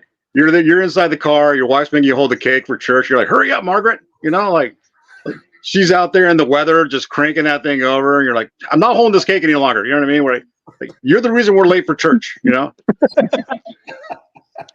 Yeah, there's grandma, old school grandma, just we're like those guys that would turn the propellers. I'm like, some of those guys died, right? Yeah, they had to have, yeah. Right, like that whole leg up and then like start them like that. I'm like, man, It's like my most feared job after the drone incident. that sucks. You die like that Nazi and that weird fake wing thing in Indiana Jones. Oh, yeah, that was exactly what happened to me. It sucks. But yeah, guys, I don't mean to interrupt, but I'm probably gonna tune out here and get There's back no to the drones family. at your new job, Ari? No drones at all, Miguel. No, none. No. There's a couple fans that I don't really like the placement of, but no propellers, thankfully. Have you told anybody important to just get rid of those dead little orphan Annie eyes on the front of that thing, that Rivian? That's like I can't. That's probably like the main designer's kid drew those or something. I'm gonna end No up way. insulting I'm him. like, it's not a Jeep. The Jeep went back to the round headlights because it's iconic. It's just not. It's not. That truck is like, oh my, those eyes, man. Everyone sees little orphan Annie after I tell people that's just dead comic book little orphan Annie eyes, soulless. Anyway, guys, I'm probably gonna call it for the evening. I Happy New Year, wanted to brother. make sure to stop in. I'm gonna get back to the family, but thanks so much for having me, Tony. Thanks, for Kathy, I'm coming. sorry we scared you off with the firearms. Good night, Ari. But yeah, thanks everybody. I hope this next year's badass for everybody. See you, Later, Eric. brother. You guys be Happy good. New Year. On the 2nd of February, brother. Happy New Year, What? Ari. I'm heading got your way nothing on the back here. 2nd of February. I booked our flights today to go and pick up this Plymouth. Oh, geez. nice, man. Give me a call, brother. Like I said, I'm around. If there's anything in the world I can help with, I'd be happy to do it. Okay, well, what we're going to try and do is get this thing going and drive up to the Grand National Roadster Show. Yes. Oh, you're gonna go to Pomona? Okay. Yeah. Now we're that's talking. Kind of the plan. Well, it's very theoretical because it's like fly in there Friday, get it running after 40 years, This and could be a mission- drive this could be a mission it for from home Dr. with Art. no problems, We're qualified. There you go. All right, right on, guys. Make sure to have a happy new year, everybody in the Hey, chat. Jamie. How are And, you? Guys, check your fluids very seriously. All right, later, brother. Thanks, guys. My fluid's getting low, so Yeah. So Kiwi, tell them what you're planning on doing. What a who? You're tell them your plan here. My plan, book plane tickets today for me and Steve, the guy that works for me. We're going to fly out to San Diego. Get there at like 9:30 on Friday morning on the 2nd of No, but February. they don't know what car this is. They don't know what you're doing. Okay, it's a 59 Plymouth Suburban station wagon, or Suburban is a station Oh, wagon. whoa. But a 59 Plymouth wagon, 318, last tagged in 1979. And White yeah, tag? like, what's that? Go ahead. Said the 1979 last California tagged in tag was white. 1979. I'm sorry, what? We're talking over each other. Someone's saying something. All I said was the 1979 tag in California was white. It's just information I have in my head. Oh, okay. All right. I'll look at it. Hopefully it's still on the car. But yeah, that's apparently the last time it was tagged and presumably ran. So yeah, we're just gonna. I'm gonna. You know, I've already got a shopping cart full with parts for it, which I'm just going to get sent straight to the guy's place. So we're going to go there, rebuild the brakes, rebuild the fuel system, throw a battery in it, And drive 2,000 miles home. see if it'll run, and then drive 2,000 miles home. What could What are possibly you going to go do wrong? for registration? What are you going to do for registration? I'll get a temporary tag. Apparently, in California, Okay. I mean, you correct me if I'm wrong, Miguel. So, but yeah, apparently you can get a temporary tag when, like, you buy it. You know, the guy's got the title and everything. Go down to the tag office, and I'll give you a temporary tag to get back to Tennessee. Does that sound right? It's called a one-way trip permit out of state. One-way trip permit. Oh, that's cool. You know that. All right, that's cool. Very cool. Yeah. I mean, you could just take the tag off your truck, throw it on the thing, and if you get pulled over, you tell them it's my tag and I'm just driving this car home. You take it for improper registration and you keep going. That may not fly. Yeah, trust me. Don't worry about it. Impound fees and storage fees are very expensive there. Nobody's gonna if it's your tag and you've got a paper of any sort saying that you just bought this car, nobody's impounding anything. They'll give you a ticket for improper registration or something like that. I see. Okay, we got California Highway Patrol will take it because of whatever color it is. Jump in here, Jamie. You also those like that red and white one people put in the window. You know which one I mean? Mexican spec. The one, yeah, the pink one. It always has a number in it. That's like a number 5 or like a number 3. Yeah. It's in the back window. That's the one I've seen. That's the month that it expired. I don't know if they do that anymore. That was like 30 years ago. Well, if you need a tag, Kiwi. All right. Okay, I'll be in touch. We'll be in touch. Speed Demon said it's only illegal if you get caught, right? This is what I'm saying. For someone to pull you over in that car, my God, man, you know, like that'd be a bit miserable, wouldn't it? Nobody's going to bother you. The first thing you got to get past is after Oceanside is Camp Pendleton, which I call the nothing. Right. You're on the 5 North. There's 2 rest stops, and that's the first of. There's just nothing. You're going by the base. There's no nothing. You just get past there, then you're good. You know, you're good. There you go. Then you're in like city stuff. You're in like towns, and then there's towns for the rest of your life, going all the way to Pomona. You know. Right. Hey, Jamie, jump in here. Dead Dodge Garage. Don't be shy. But it's a cool idea, Kiwi. I'm down. On Instagram, I'll send you my phone number, and if you have any problems or with the paperwork or anything, you can give me a call when you're out there. Hey, man, I really appreciate that. That'd be awesome. That's solid. Yeah, that'd be awesome. But apparently, it has all got the correct titles, and the titles in the name of the guy who owns it currently, kind of thing. That will help a lot. Yeah. Do you know what city you're going to, Kiwi?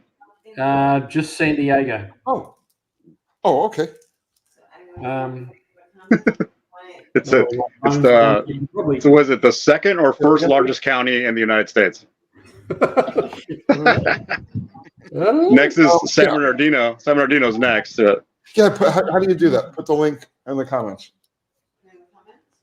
Yeah, put the link in the comments. Jamie, she's going to put the link in the comments. Just click on the link and we get you in here. If you're planning to go to, was it Needle Blythe? Was that the last time I heard about it? Yeah, Blythe. Yeah. You know, I've got a cousin there who we can go and there'd be like. Yeah, see, how's this for how big San Diego is? If you go to Blythe, you're either still in San Diego County, you're right, or you're actually in Riverside, San Bernardino County. Like they go all the way to the border, you know, to Arizona. Yeah, it's a huge county. San Diego's huge. Okay.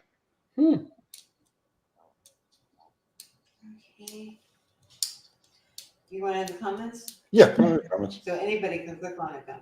But we don't have to let anybody in. Well, that's true. Right. I'm just letting you know. Is Fubar at least moderating for us? I don't know where Fubar. He may. He's I haven't shy. seen him. Fubar's shy. Okay. But is he in the con? He's always watching. We always loom. I believe Fubar's watching. Yeah. Fubar is everywhere all the time. He's just He may be off camping again. okay. Jamie, Kathy just put the link up there. Just watch over here, okay? Okay, just Fireworks. found the guy's address. It's in Oh, Ned. El Cajon, California. El Cajon. All right. El Cajon. El Cajon. Cajon. Mhm. Close enough. What are you eating, Uncle man? Dad. What's up, boys? What's up, man? Hey, I got soup. I was gonna make a hamburger, but then I didn't. Nice.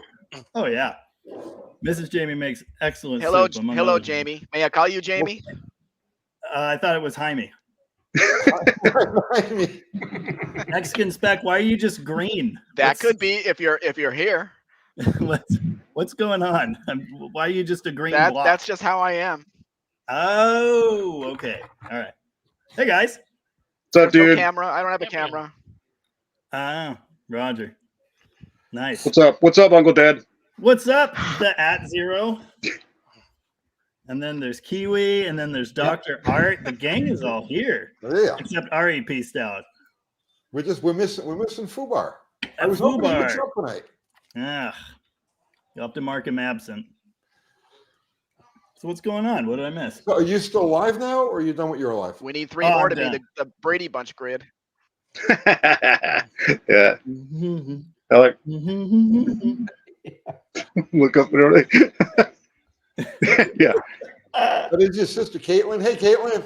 Oh yeah, she's in the comments. What is up? Oh, I've got comments now. Oh, we're just cruising into the new year, brother, man. It's awesome. I heard you were going to do this. I didn't think I was good enough to get an invite. So You're too good. Oh, I was damn it. send you an invite. Better than us, you yeah. made an exception, but hey, every time. Hi, Kiwi. hey, buddy, how you doing? I'm doing good, man. How are you? Oh, Good, we were good, just good. talking. Kiwi bought a '59 Plymouth station I wagon heard. out in California. I'm Thing's been excited. off the road since 1979. He's going to fly out there and drive it back. I love everything 2,000 about miles. this. That's great. He asked me if I wanted to go, and it took me about 20 minutes to stop laughing. And I told my sister, I hope you go to I hope you go to a tire shop, Kiwi. Yeah, no. I mean, the tires are cheap. The tires are like that's the cheapest part of the exercises. Like I had a quick look on like discount tires, and they're like $62 each for tires for them. I mean, just little skinny radials, but that's all I need to get home with, you know. I think Dr. Art should go with you. I think that's right up your alley, bro. Well, it brings enough batteries, Yeah. we might be able to electrify it and drive it home. It might be a bit of a struggle getting all those lithium-ion in the Yeah, in the to get the baggage. batteries on the plane on the way out there is the hard part. Yeah. Mm. They frown on that. Yeah. They get quite grumpy about it. Yeah. Mhm. Mm.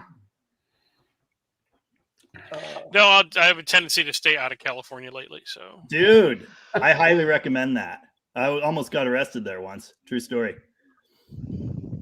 Hard to believe. yeah, I lived out there when it was cool to be out there, but I've been out there lately, and it's I mean, my wife travels out there quite a lot with her job, so you know, Different. It's every different. now and again I'll just tag along because she flies Southwest, and you get like I'm on that $10 flight to tag along. mhm. So it's like, yeah, let's like she'll fly out there on a Monday, and I'll just tag along with her for a few days and come home again. And I like it out there. My wife lived down there 6.5 years. I used to visit pretty frequently, and I've never been a fan, honestly. Just so many smells, and they have an interesting interpretation of the law down there. I mean, freedom of speech is not really a thing, so Right. I'd rather not. But What part, JB? what's that? What part? She was in Hollywood, actually. Oh, yikes. Okay, yeah. That's that's its own place. It is. Yeah. Yeah. Very interesting, but not for me. Yeah, no. That's its own The planet. thing is, too, going for a few days is very different than going for a few years. Oh yeah, for sure. Yeah. No, it's cool. I spent a week up in the high desert. I guess it was in 1990. I was up for the editor's job at Superstock and Drag Illustrated. Collison beat me out of it, but they flew me out there, and they stayed with Al Kirschenbaum. He was in not Palmdale. Oh, name something in the high desert. You said Oh, Palmdale. That's it. Were you in like Victorville or Palmdale or? Victorville sounds right. This was in 1990. There's Lancaster. There's a bunch of them. Jeez, I don't remember. When we say high desert, that means sort of a lot of things, you know? Okay, this was I mean, in the Joshua desert, Tree. or the desert. Could be. Does that ring a bell? Oh, Joshua Tree. What is that out there? well, That might be Victorville, I guess. Yeah, see, I don't know the lay of the It's land. out by Death Valley. It was very close to El Mirage. In fact, wait, I think I have. Yeah. I took a souvenir. So when I was out there, I took a souvenir from El Mirage. I took a piece of El Mirage, and I actually found a piece of Lions. This was That's cool. 1990. That's We were cool. down there on Long Beach, and we tried to find the location where the track was, and there was just no trace of anything. And we could see, like, okay, so along the road there was a chain link fence, and you could see where we had determined where the track probably was, and we were identifying it by the light poles or the power poles in the background. Okay. And along, like way across the parking lot, we could see mounds of looked like dirt, just stuff that had been pushed out of the way. So we jumped over the fence and we went over to it was just a big empty parking lot. It's not like, we were. Yeah, that's great. Yeah. So we jumped over the fence, Neil and I, and we went to that pile, and it was chunks of asphalt. So we just started digging through, trying to find something that looked like drag strip. And we actually did. And I ended up bringing home a chunk. It was a big chunk. And I brought it it was one of the last times I flew. And I brought it home along with my piece of El Mirage. And I actually had a piece of Lions, and it had rubber across. Like, there was no mistaking about it. Oh, that's cool. Drag strip. That's super cool. Because all that down there changed so much. Like, even when I was a kid, I used to deliver down in the terminals, and like the Navy base was still there, and like navigating that and getting around. And now it's like it's gnarly how much it's changed. 223rd and Alameda, right? Yeah. Yeah. What do I remember? Alameda's where you street race too. Okay. There's a weird, like, just north of like our freeway here, the 405. You exit right, you go north. After Del Amo, the street just kind of drops down. And this worked out bad for one night because like the cops waited for the railroad tracks to block the end of the street, and they just came around the corner and caught everybody before we ever got there. But Alameda is still, it's still the place. Tony has flown on an airplane. Yeah, I used to fly all the time, and every time I got on a plane, I swore I am never doing this again. Until finally, I got on a plane, and I says nope, and I made them. I know this one. Midway Airport. Yep, right. Like, nope, I'm out of here, and I made them stop the plane and bring the stairs out and let me off. Get out. Yep, no. I every time I ever got on one, I was like, just no, and I would go ahead and do it, and finally I was like, last straw, no way. And because it was Midway Airport, if you ever flew in or out at Midway Airport, it's freaking terrifying. I don't care who you are, what you do. Midway is terrifying. I wasn't going to go through that again, and it was the last time I flew. Wow. I flew out of Medford, Oregon to Portland. That was crazy. The plane the size of a limousine. Oh, jeez. Yeah, the lady asked me, she's, you got any weapons or drugs? I go, nope. She goes, there's your plane. I'm like, what? She's like, Brian's almost ready. I go, well, Brian the pilot? I'm like, that's great. I'm like, let's go meet Brian. This is awesome. We're just flying over trees, turbulence at low altitude. It was like, whoa. Like, yeah. Dude, I've been in one of those little tin cans. I've flown one, actually. Really? That's great. I'm like, that's cool. I was like, I'm ready all the time. So Flying's fun. It's just like drifting in the air. that's cool.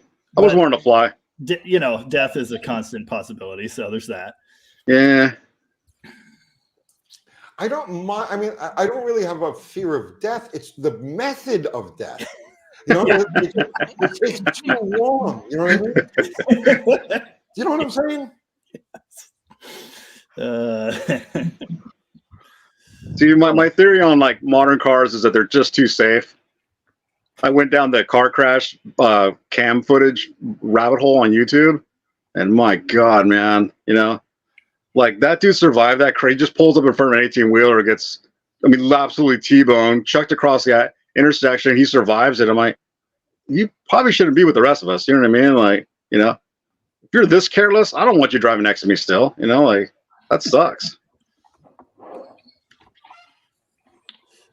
What's that? Dang it. Not survival of the fittest, the other one. Darwin Award. Yeah. Yeah, there it is. Yeah. I tell people, my seatbelt and my dart, those are for, Darwin. so if I die in my car, I'm not part of your day. You know what I mean? So I don't go flying across and like, you know, scare your child forever. Like, I'm just going to die inside my own car, you know? But I mean, it's California, man. I'm in SoCal. I feel like I'm on a motorcycle, you know, like anything that will happen is going to happen, you know? Wow. See, I don't like seatbelts. Yeah, I don't wear them either. You know, it's like I would rather just roll with the punches. I'm not worried about getting launched through windshields and stuff like that. But if you ever look at like, because drunks never get killed or hurt, drunks always walk away. You know why? You know, because they just roll with the punches. You know, it's so I've had a bunch of accidents, but I never felt the need for a seatbelt. So you're promoting drunk driving with no seatbelt? Well, we're saying those guys can go away. Yeah, for sure. I don't tense up. You know what I mean? It's like I've crashed, like even motorcycle crashes. I've crashed a bunch of motorcycles, and I just don't tense up. I kind of just roll with it. So yeah, I've broken a thing or two, but nothing crazy, you know. And I kind of feel the same way. It's probably going to happen if okay. The way I look at it is, if it's a really, really bad accident, you probably don't want to be stuck in one position. You want to be able to get thrown. Does that make any sense? No. I'm just thinking about that CUDA that got split into 3 pieces and the guy got thrown like 200 feet and he didn't do so hot. Wow. Oh, the blue one? Yeah. Yeah. You know, I mean, well, he wouldn't have done so hot in the car either. So there's that.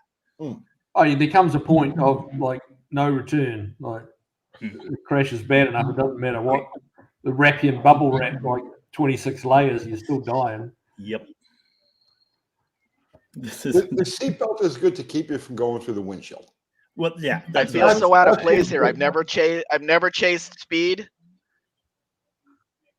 What happened? I feel so out of place here. I've never chased speed, and I always wear my seatbelt. I said I've never chased speed, and I've always worn my seatbelt. I feel so out of place here. How did you end up with us? No, saved me a lot of money. Attitude. He likes the old cars. I don't know, but it saved me a lot of money when I was young. I'll bet it did. I was just saying earlier because someone was like, "Oh, what kind of Mopar are you going to build for your daughter?" I don't know. If she wants a car, fine, but if she doesn't, that's like way better actually. Because good Lord, I don't have a financial future. Do you guys? Yeah. Holy crap. Yeah. So you're probably doing okay there. No, I only started wearing seatbelts when I was 16 because I was out in my Ford Galaxy with the bench seat doing donuts, and you slide the car around and it stops, and you slide from the driver's seat into the passenger side. And, oh shit! You can't reach the brakes, and yeah. Were you there when I almost threw myself out of Slaghammer? Yes. That was crazy. That was I. Yeah, quite entertaining it was. Yeah. Oh yeah, you were there too, weren't you? Yeah. I liked it when the hand came out the door and touched the car. Everything came out. Falling out of the car. There's that short video. That guy is it a Z28 or is it a Firebird? He gets chucked out of it. I've seen that. Isn't it a Corvette? Yeah, something fun. You're like, it's a long door coupe. And he's burning out, peels out, whips back, and he just falls out of the thing. I'm like, dude, that's a whole lot of bad happened there. You know, like when you see your car drive away from you, that's got to be the craziest feeling in the world. You know, kind of like seeing your own tires drive past. Yeah, I've actually seen one tire go away from me. That happened right here, though. At least. So we were at my shop. I forget what we were doing. Right.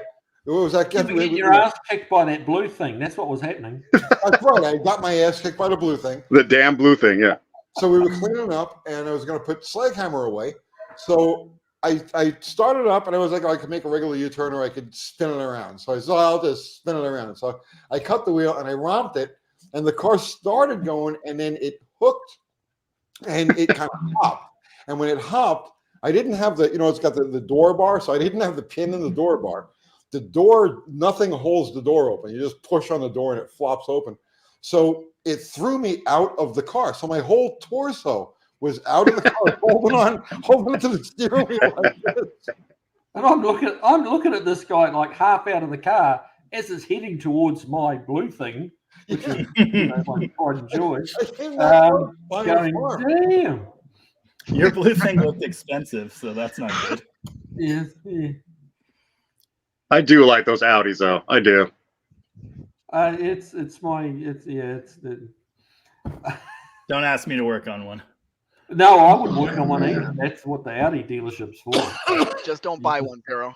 Just don't buy one. Oh, too late. I already did. No, it's a hot rod. It's a hot rod. It's just made in Germany and this year. Just. All right, Rippler here. That's a good question. This is a good one. What is the best New Year's resolution for a hot rodder? I will not buy another project car. Says the man who just bought another project car. You're not going to buy another project car in 2024. Oh yeah, exactly. Yeah, no more in 24. Yeah. Yeah, I haven't bought any this week. The rest of the year getting that one back. Yeah, you might be right there. Yeah. I haven't bought any this week. I'm doing great. Yeah, well, there you go. Yeah. So what about the rest of you guys? Increments. You know. A resolution on my car? I don't know. I might go to 4-barrel this year. Nice. Maybe, because that BBD's fun, man. It's hilarious that I pull on people, and they have no idea that there's a 2-barrel in there. Yeah, they have no idea. The BBD's great, except when it's leaking gas everywhere. Oh, yeah. Dr. Art, were you swearing off electric cars for 24 or? No, I actually for 24, I'd like to get my freaking Falcon finally painted. It's been sitting in the back garage, getting passed on by project for like 5-6 years, and it's in the 90% done stage. And the paint of that, the extra just finishing it. So that's my goal. I've been actually just like Jamie, not buying any more project cars so I can actually finish that one. That's why I was asking about the windshield after it's painted. I got to find somebody to put the front and rear glass in the back of that thing. Yeah, I can do that for you, bud. What about you, Miguel? I know you're on a good day or in a good mood, that's all. I'll have a bottle ready for you. So. Oh, there you go. Yeah.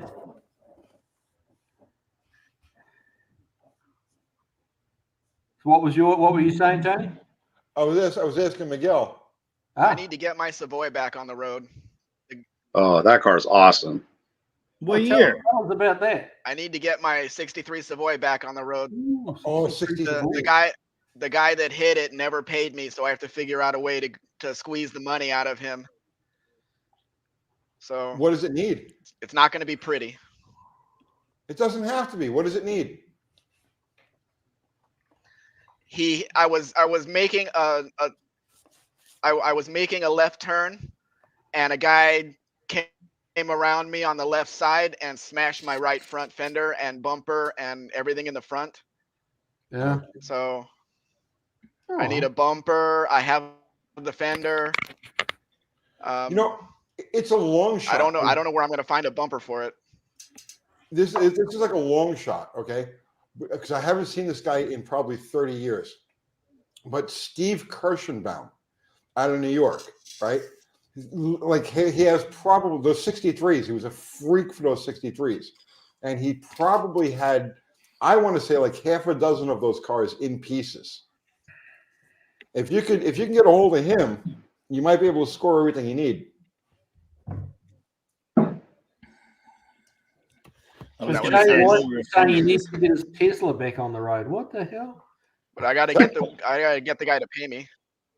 Well, that'd be nice. 63 and 64 are probably the best American car years.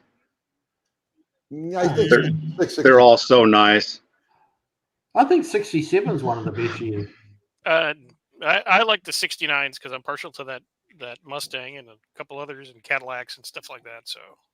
But you think about, there was a lot of nice cars made in 67. 68, but whatever.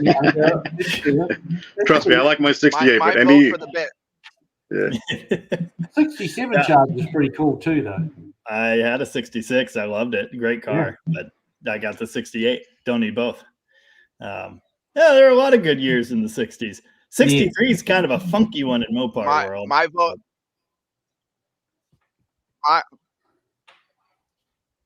My vote for the best looking American car for the 60s was the 66 Grand Prix, especially in black. It's a nice car. Hard to argue with. That's a beautiful car. Yeah, it is hard to.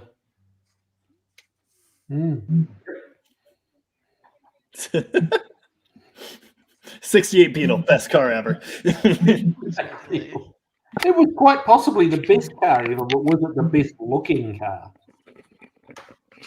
No, The best looking 60s car is a Lamborghini. What's that one called? The second car. The second car. The second car, because the first one's the GT350. Then there's the Miura. Oh, Lamborghini Miura? Yeah, the Miura. The Miura? Yeah. That car is insane looking. I mean, if you talk about like just world cars from the 60s, you know, it's hard to beat an E-Type. Yeah. There's so many different, you know, but American cars, you know, yeah, I think he's about right. The 60, I prefer the 69. I think the 68 was nice. I think the 69 they made it right. But as far as like the best American car, period, the late B-body, the 66, 62 to 65, they were working the formula. And then from 66 to 71, 72. 72. Right? That's it. The 66 to 72 B-body Mopar is the greatest in every possible way. I can't think of any deficiency those cars have. Yeah, I was always bummed I was born in 73. Like the worst car year. Yeah. Not the worst, but it started it. Like the bumpers and everything. Oh man. No, yeah. The worst car year was 1981. Yeah.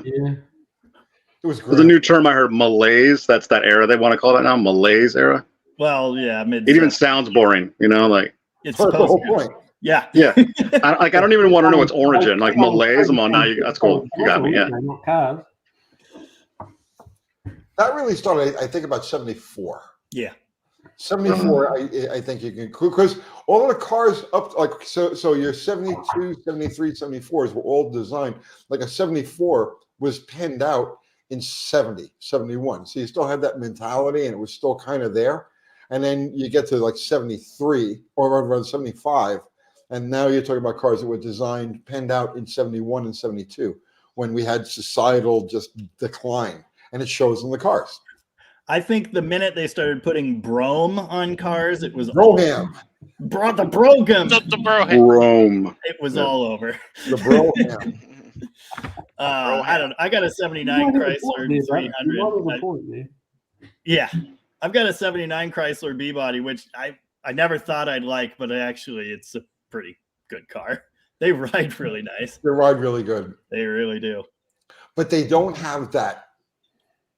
This I can't describe it. I can't really describe it. What it is about those later B bodies, you know, not later, because later B bodies are talking the about middle B bodies. The middle B bodies. I can't really put my finger on it exactly what it is about those cars that makes them as right as they are. And I don't know, but I agree. You agree, right? They're big cars, but they're not the biggest. They have enough room for big blocks. They're nicely balanced. They ride nice. They handle nice. They're beautiful. I mean, just, you know, that car is what started all this shit for me. It's just amazing. It's amazing. And, yes, the 68 Roadrunner for me. That's my B body. Another great one. Nice. That car is just perfect to me. It's perfect.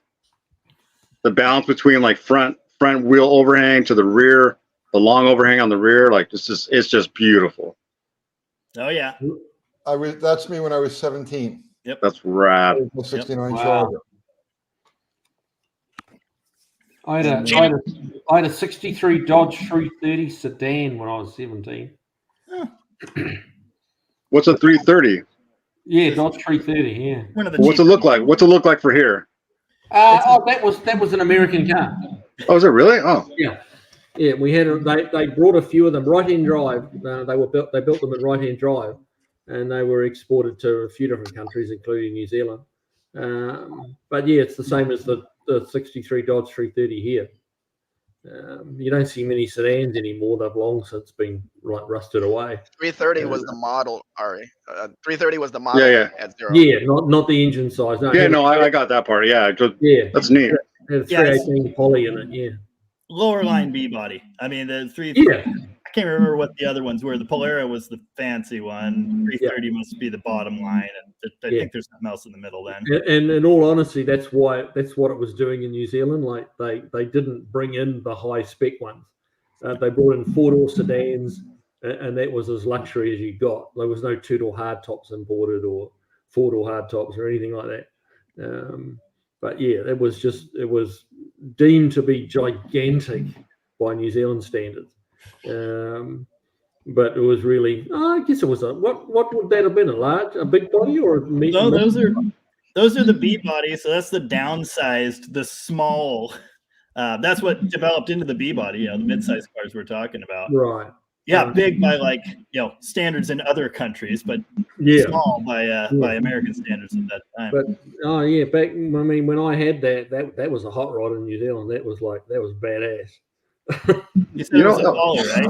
What's like that? something neat I saw here just a couple days ago was the Malibu 2-door, like with that El Camino G body era. Right. Like never really knew what those were as a kid. You're like, that thing's a 2-door, like V8, or even at the time if it had ever had a V8, but it's rear wheel drive. Like that's just like the end of it all right there, and not a Regal, not anything else. But I saw one. I'm like, oh my, I haven't seen one in forever. Haven't seen one. So Electrics is running. Uncle Thor, why didn't you continue to Project Rusted or Blue 340 Dusty? You started a Mopar Action magazine in 1988 or 89. There was first and only installment, then no more. What happened? So I worked for Harris Publications. This was I packaged magazines for them. That's what I was doing, Mopar Action. And that Blue 340 Duster was my daily driver. So I pulled up to the office. The office was on 22nd and Broadway. You know what a Flatiron building? You guys know the Flatiron building in New York? It's like that landmark building. It's shaped like a triangle. The one in John Wick? Yep. Okay, well, that was my office was directly across the street. Anytime you see a picture of the Flatiron building, my office is always to the right of the picture. That's neat. So I pulled up in front of the office in that car, and I looked up at it. I looked up at the building, right? And I was like, I'm done. And I drove it home. That was it. It was the end of my magazine career the first time around. And that was that Blue 340 Duster he's mentioning in there. So at that point, I was like, no, I'm going funny car racing. That's it. That's all I want to do. So that's what I did. I went back to turning wrenches to pay the bills, and then pursuing the nitro dream. Bad idea. Bad fucking idea. Bad. Hey, Jamie, of all the cars that you got laying around by you, what's for sale? What do you need? If it's me, it's cheap and dirty and needs no work. So Okay, yeah. Well, I Yeah. mean, I don't have anything great on the property that meets that description right at the moment. I've got a horrible Volare. I'll make you a deal on that. No. Where are you at, Jamie? I'm in Aberdeen, Washington. Actually, a couple commentators were referencing Nirvana a minute ago, which I thought was funny because the muddy banks of the Wishkah are right. Yeah, there you go. All right. You can smell them from here. But yeah, Pacific Northwest. So I'm like 20, 25 minutes from the ocean. So. It's what time is it here? We got 2 minutes till it's midnight on the East Coast. Oh wow. It's only 9 here. No, but if you had like a a B body, you don't have to put the word horrible in front of Volare. It's implied. Yeah. If it's not a piece of rust shaped like a B body, but if it's an intact B body. Well, I don't have any that are available. I've got my 79 Chrysler, but I've got a bunch of stuff left to do to it for the channel, and I have other plans. We've got a station wagon that's also not for sale. I've got my Charger, and it's not for sale. B-bot, no, not really. I have a Swinger, but it's a huge project. Yeah. All the good stuff is either staying or already sold. So, yeah. Well, I would like to do that caster kit you mentioned like 2 lives ago, maybe 3, Jamie. The For the A offsets? bodies. Yeah, for the A bodies. Yeah. Yeah, the offset bushings. Yeah. Oh yeah, it's the way to go. Yeah. Yep. Thanks, man. Yeah. For sure. I've 'Cause I can- got a video about it, but it was a terrible. My brother and I just did that recently on the 67 Fastback Barracuda on the channel. But dude, it was bad. It was just super bad. Everything was rusted solid. We broke multiple camber bolts. Like it was an absolute nightmare. So the video is called "A Very Chaotic Suspension Upgrade." All right, I'll still watch it. Yeah, right on.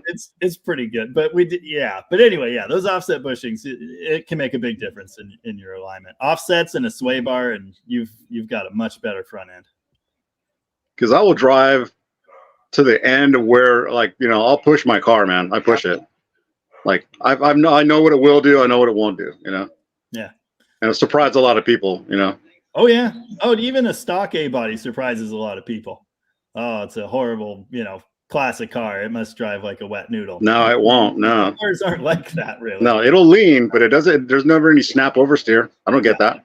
Nope. Get a sway bar, and the lean problem is no longer a problem. The first generation A bodies were just magic as far as handling goes. They lost something in '67 when they widened it, but the '66 and earlier cars are like skateboards. So what? Yeah, people will see me take a corner with my hand grabbing the A pillar. I'm like, well, I'm trying to stay in my seat. You know what I mean? Like, yeah, just straight up. Yeah, no big deal. Yeah. So it's midnight in on the East Coast. Happy New Year, everybody who's out there. Happy New Year to East Coasters. Happy New Year's. Happy New Year, everybody. East Coast. Where's my ginger ale to you? Bundaberg ginger ale is awesome. What is it? That's from Australia. It's a Bundaberg. It is good ginger beer, yeah. Yeah, ginger beer. They make really good rum too. Really good. Really? Rum. Oh yeah. See, I forgot. I forgot I found that out. Yeah. That stuff's delicious. And they make an OP one, which is an overproof, which is extra strong. That'll take you out at the knees if you have a bit of that. Well, I'm going to bid you guys farewell on the 3 hours left for me on this side. Yeah, you're an hour to go. Yeah, you're in California, huh? Yeah. Oh yeah. So specifically Orange County, like not LA. We're in Orange County. Yeah. Not LA. Out of there. Yeah. Not LA. Not No, because LA. it's a big deal. There's a big deal. It's definitely a thing here. Because we're from here. Yeah. Fair enough. You have to specify that. Yeah, because we're the home of like Orange County punk rock. It's here. Nice. Is it really cool? Yep. I mean, yeah. I'm wearing my other sponsor. This is the only people that ever gave me shirts. Bionic? Yeah, Bionic Records in Cyprus. Yeah. Okay. Yeah, okay. It's dead here, man. There's no scene anymore at all. Well, when I move out, we'll open up the cafe.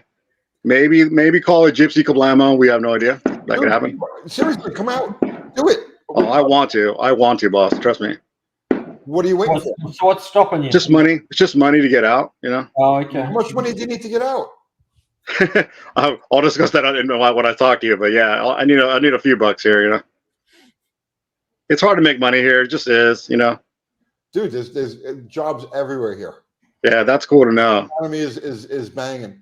If you need me to front you a few bucks for gas to get down here, just jump in a car and come. You guys are the best. I really do love you guys.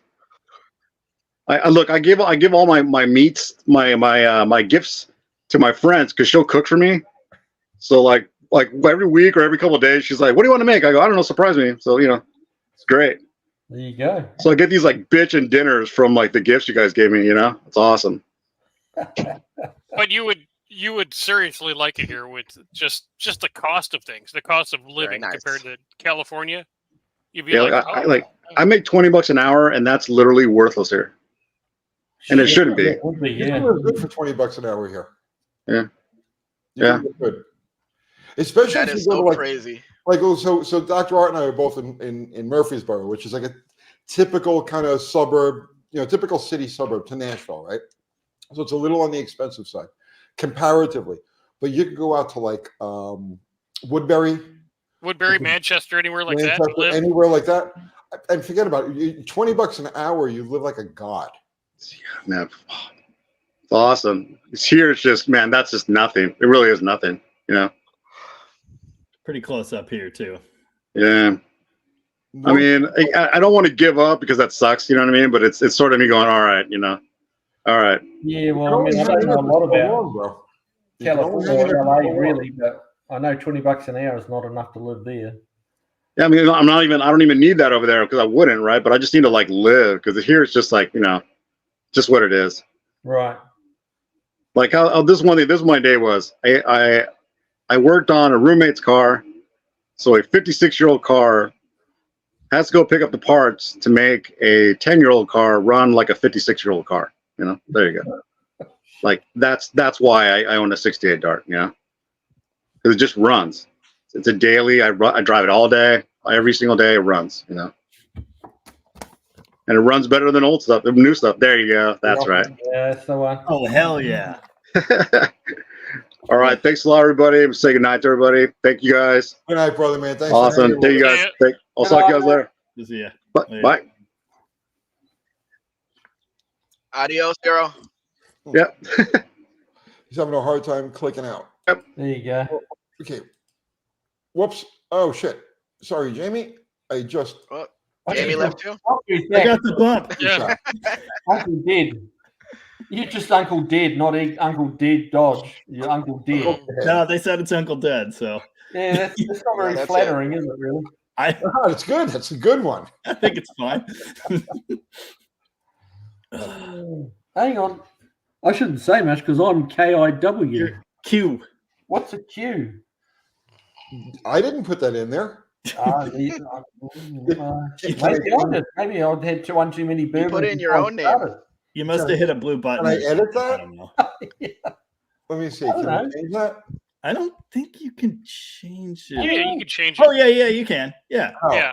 Yeah, you can go down and click the dots over your own face and hit edit name. Really? Oh, there it is. Okay. Here, I Look got at it. Edit that. You name. got it? Wait, you Okay. can edit your name. All right. There you go. I only just noticed that. Oh, That'll you be got my it. There you go. That's better. Yeah. It's tough when you've had enough bourbon you can't spell your own name anymore. There you go. This is like empty. Gone. Never mind. All right. Dr. Art, you're being very noisy over there in the corner. Oh, I know. It's been a long day. Been a long day. It's a long day of de-Christmasing the whole property and everything else. Oh, okay. You might have to plug that battery charger into yourself and like. Oh, with the electric jokes, Kiwi. It's Well, I've heard quite a bit about this new electric go-kart of yours. Apparently, it's actually quite fast as opposed to that other one. yeah. Well, the other one we knew was slow, but we had to make content, so you take your beatings. But this one, this one it's a little more active. Yeah. Oh, you changed the spelling on my name. Come on, I didn't do that. That took you a Hang while. on a minute. I went with. Kathy, did you do that? Did Kathy do that? No, I went with the pronunciation. I spelled it phonetically.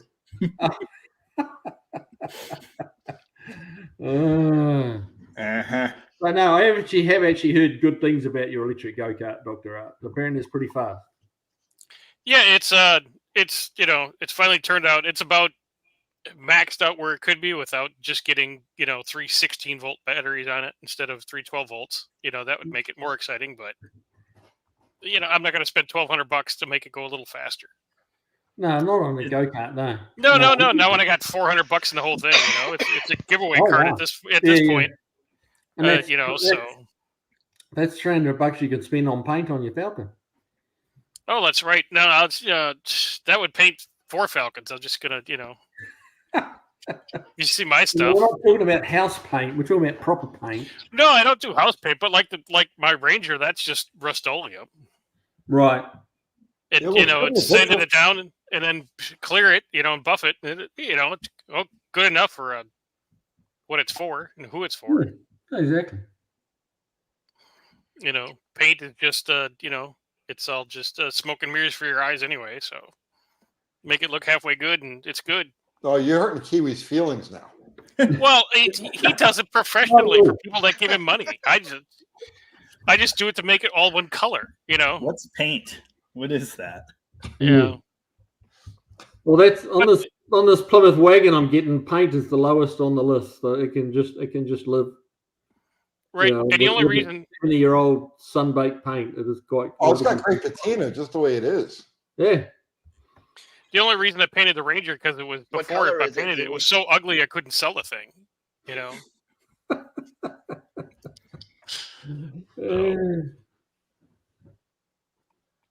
Am I going to put a bottle color is the of wagon, mini Kiwi? bike? What's that?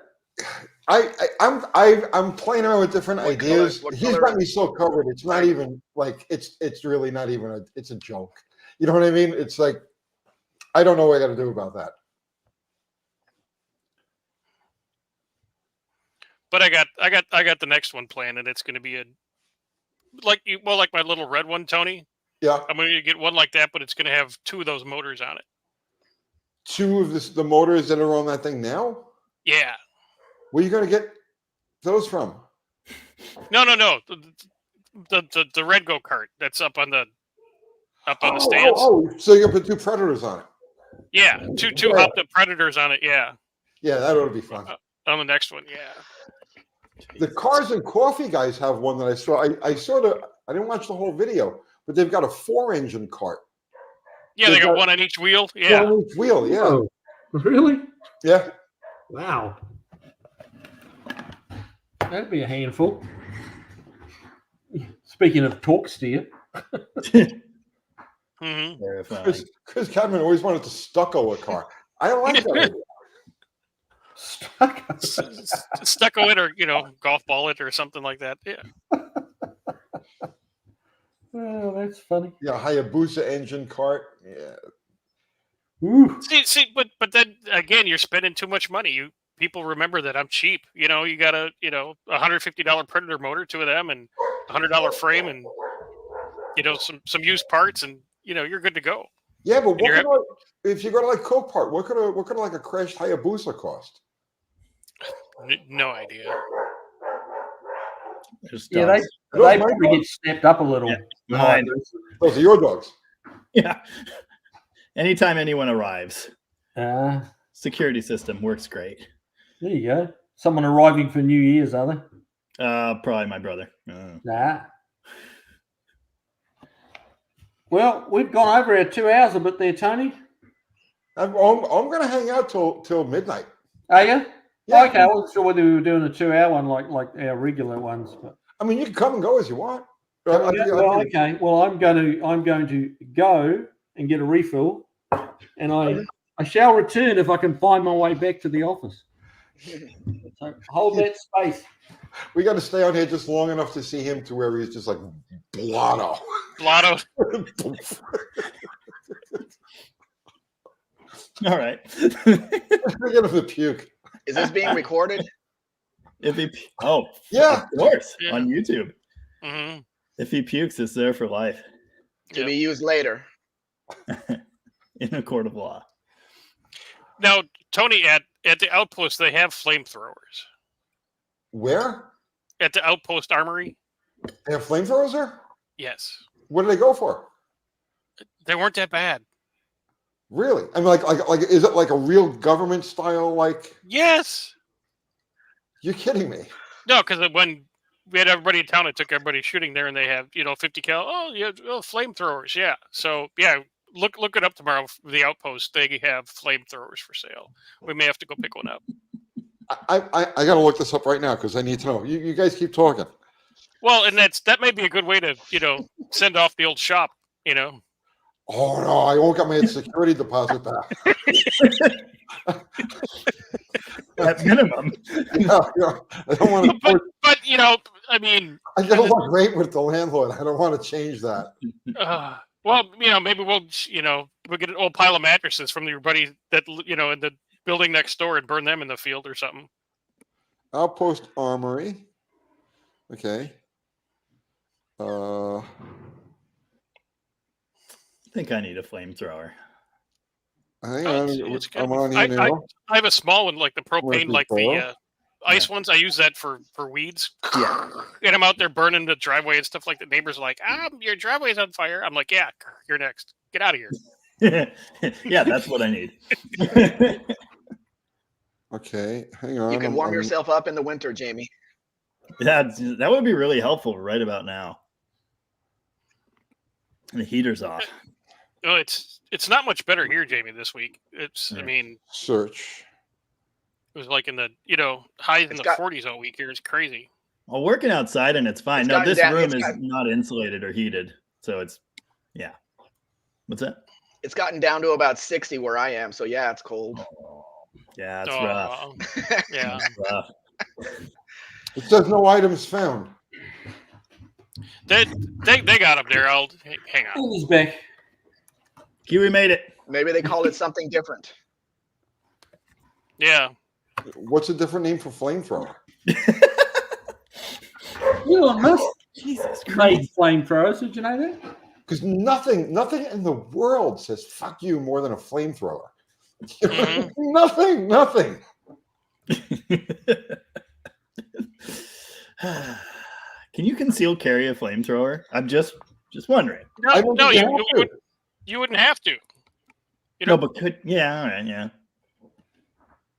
Just walk into Walmart with a flamethrower. That'd be hilarious. That would get a little bit of attention. To show you how it is down here, right? So when I first moved down, this place has changed a lot. It's changed a lot. It's really mellowed out. But when I first moved here, there was a bunch of like local papers. This is 20 years ago now. So there were a bunch of like local papers. One of them was called the Thrifty Nickel. Okay, so it was just like the local news and advertisements. People selling their chickens and fence stuff like that, right? And I was here for maybe a month or two, and I pick up the Thrifty Nickel and I open it up. I'm sorry, just pick it up and I look at it, and on the cover there's a guy in camo with like a whatever it was. It might have been an AK, an AR, I don't know, but it was one of them things. You couldn't really tell from the picture. And he's in front of the courthouse, and he's like all backed up like this, So it was a guy who had taken the town of Woodbury by siege. So Only in America. that was the big news. And I guess it was maybe 6 months, a year later, I opened a coffee house on Memorial Boulevard here. And it's people start to come in there, regulars and so on and so forth. And I got this one guy sitting across the bar from me. We're talking one night, and he's wearing like a cowboy hat. He's got he's got like a cowboy kind of thing going on, and his name was Stoney, right? And we were talking about Woodbury, and I says, "Hey, did you ever see that guy? Do you know anything about that guy who took the town by siege?" And he says, "Yeah, that was me." he had a copy of the paper out in the car, and he brought it in. Yeah, he was a regular at my coffee house. Oh my God. Evidently, it was a thing he would do every once in a while. He'd get drunk and then like try to take over the town. Well, it's hey, it's this thing. He's having a good time, living his best life.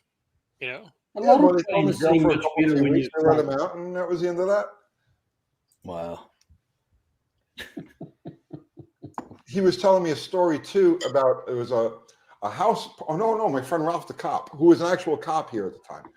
He was telling me a story about a party that they had out there in Woodbury. It was like a house party, and it had gotten out of control. Things got a little crazy, and some guy went out and he went to his car and he got his gun and he was threatening them. He was on the lawn threatening them with the gun. So a couple of people from in the house shot him. They called the cops. They told the cops what happened. The cops didn't even break up the party. They came, they picked up the guy's body and drove off with it.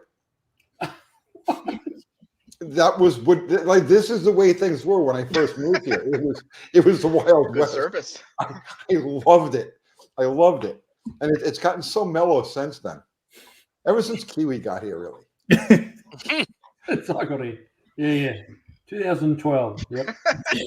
He took the edge off.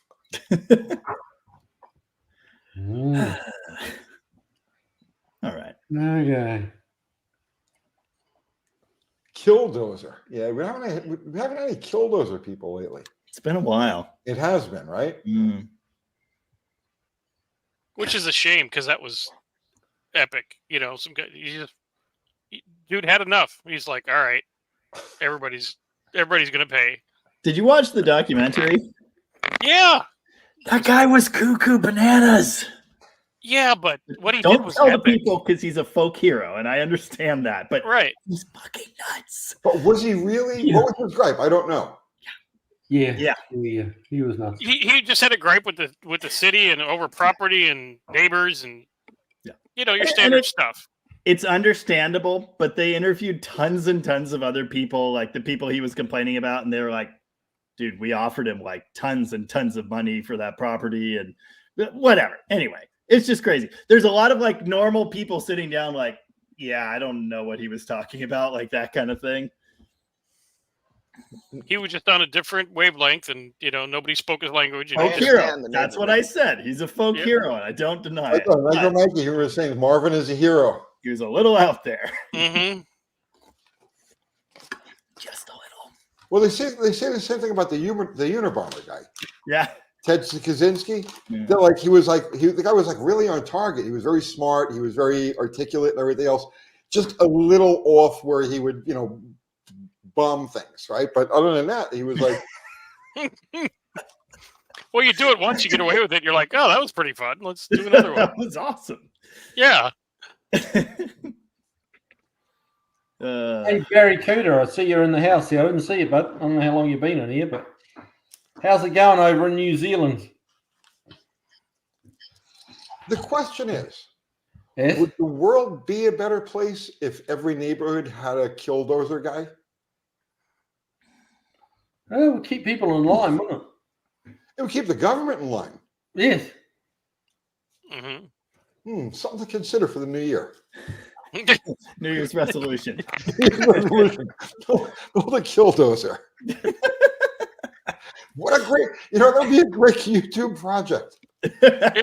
Well, you got all those Jeeps. We'll just start welding armor plating on one of them YJs, and You're only 3 degrees away from your own killdozer, Tony. That's Yeah. so brilliant. We can all get together. We can collaborate on building a killdozer. yes. I'll All right. supervise from afar. I wonder how. And at your new shop, you're off the road. No one will ever see it, until it's too late. Yeah. Does YouTube censor killdozer?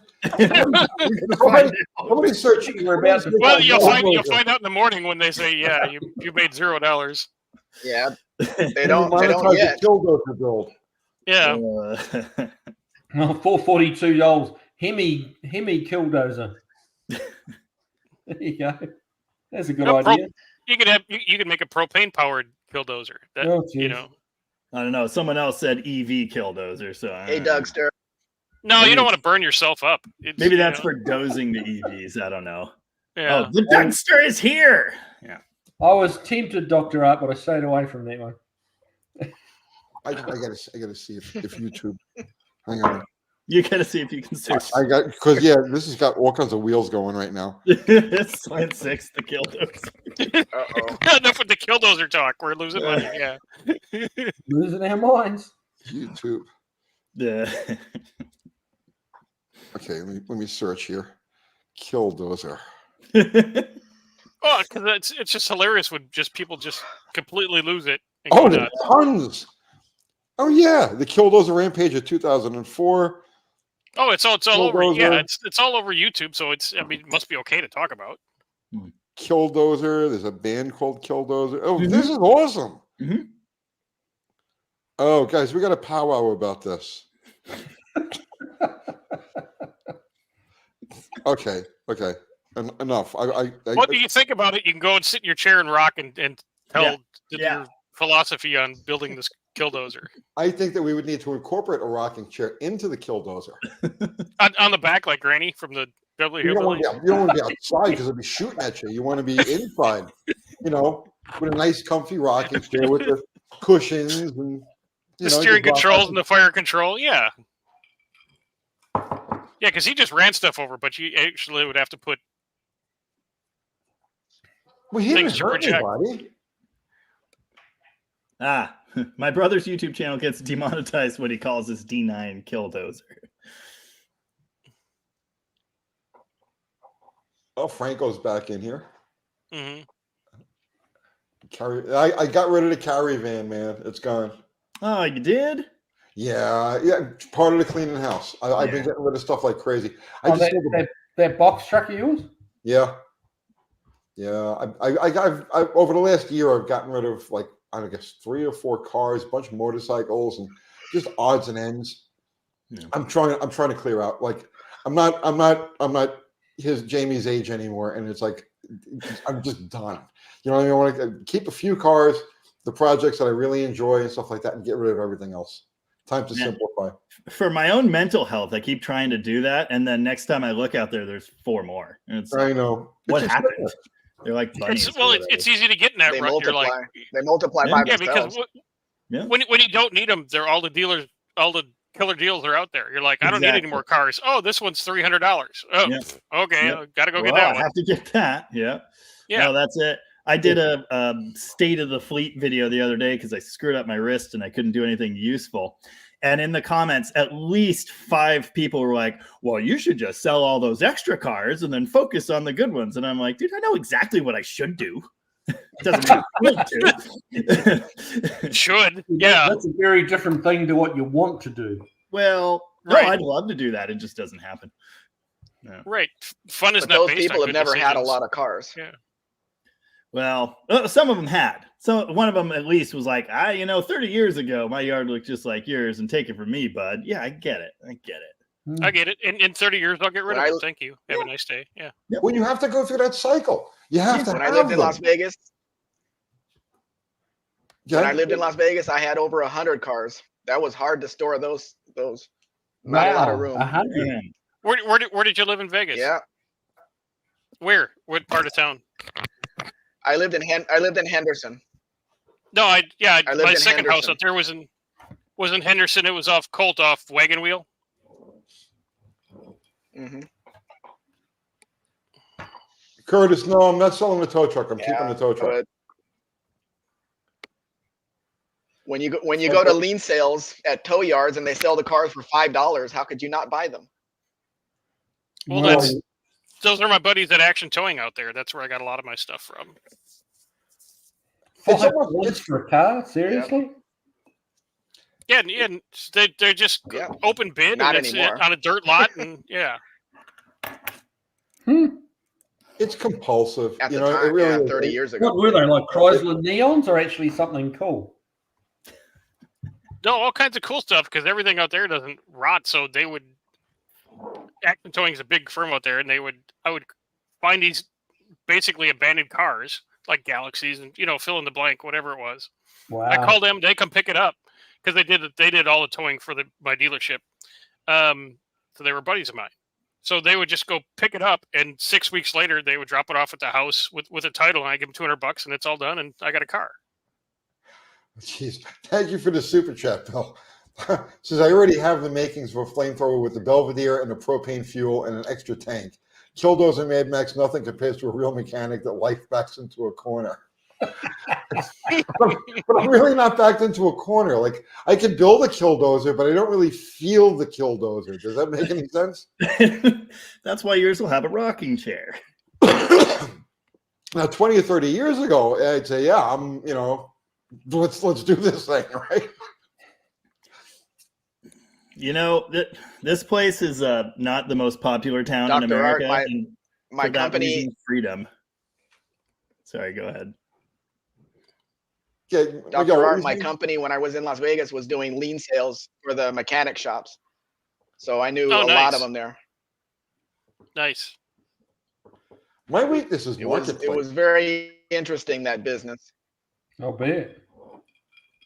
I almost pulled the trigger on a Volvo wagon, a 77 Volvo wagon, right? On Marketplace?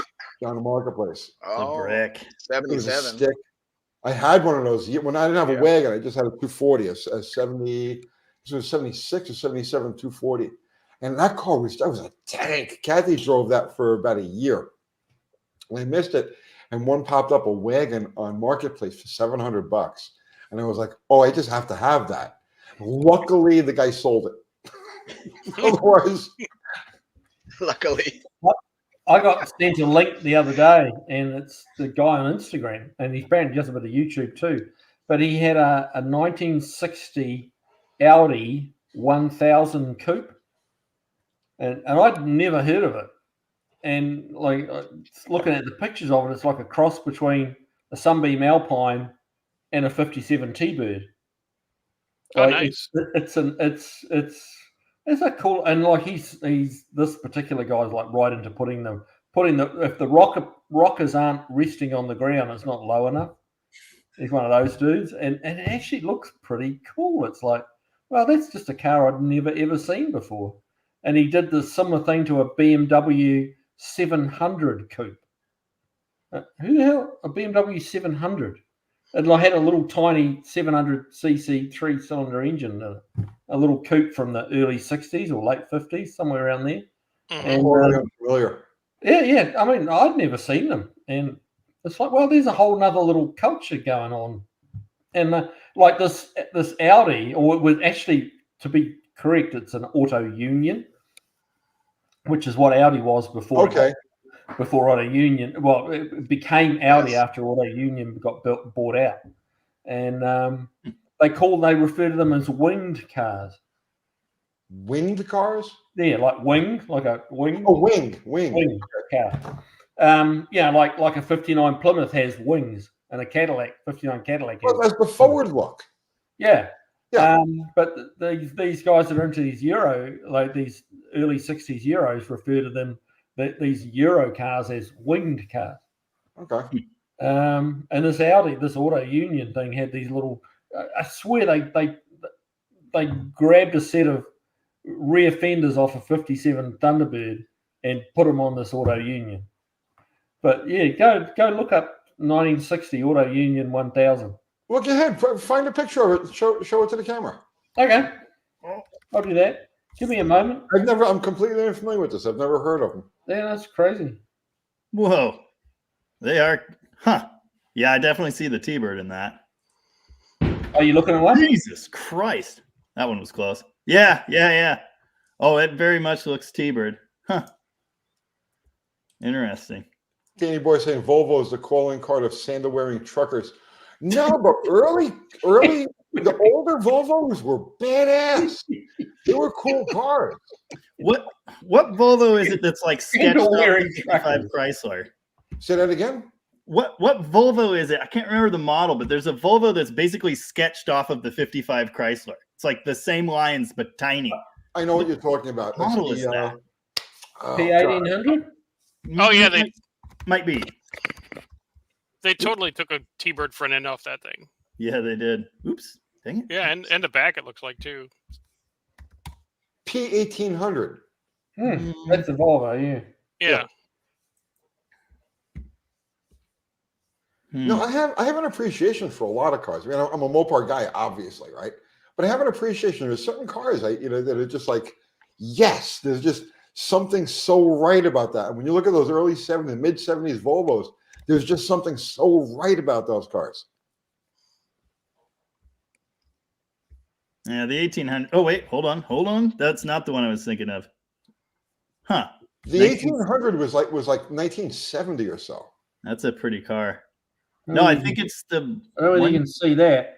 That's a rear 3/4 view of the Audi or Auto Union. That's nice. Yeah, look at those fins. That's very T-Bird. Yeah. Oh, you can see the front. The front's, yeah, it looks Yeah, like the a T-Bird front's, also. the front's and the same. Hang on, where's it going? There you go. Wasn't the 1800 like a sports car, like along the lines of a Datsun Z car? Yeah. It was, yeah. Yeah. Now, I think the car I'm thinking of is the 122S. I don't know. It still doesn't look quite like it, but it's very similar. It's got like split grills like Chrysler did in that time, similar lines and stuff. Oh, so they on that car they just totally ripped off the T-Bird. T-Bird. Yeah, and shrank it down and called it an Audi. Yeah. Tiny But T-Bird. it also has a Sunbeam Alpine look to it as well. Yeah, yeah. It does. Well, your wife has an Alpine, doesn't she? Well, yeah. Well, she has most of an Alpine, and I'm supposed to be Rough. fixing it. Oh, I okay. saw it last week. It's rough. That's right. It's cool. It's really cool, but it's rough. Yeah, it's seen better days. It was a barn find, and like there was a lot of pissed off animals when I picked it up. A lot of 'Cause they're all barn living in it? animals have Yeah. been living in it. He brought some of the barn back with it. Yeah.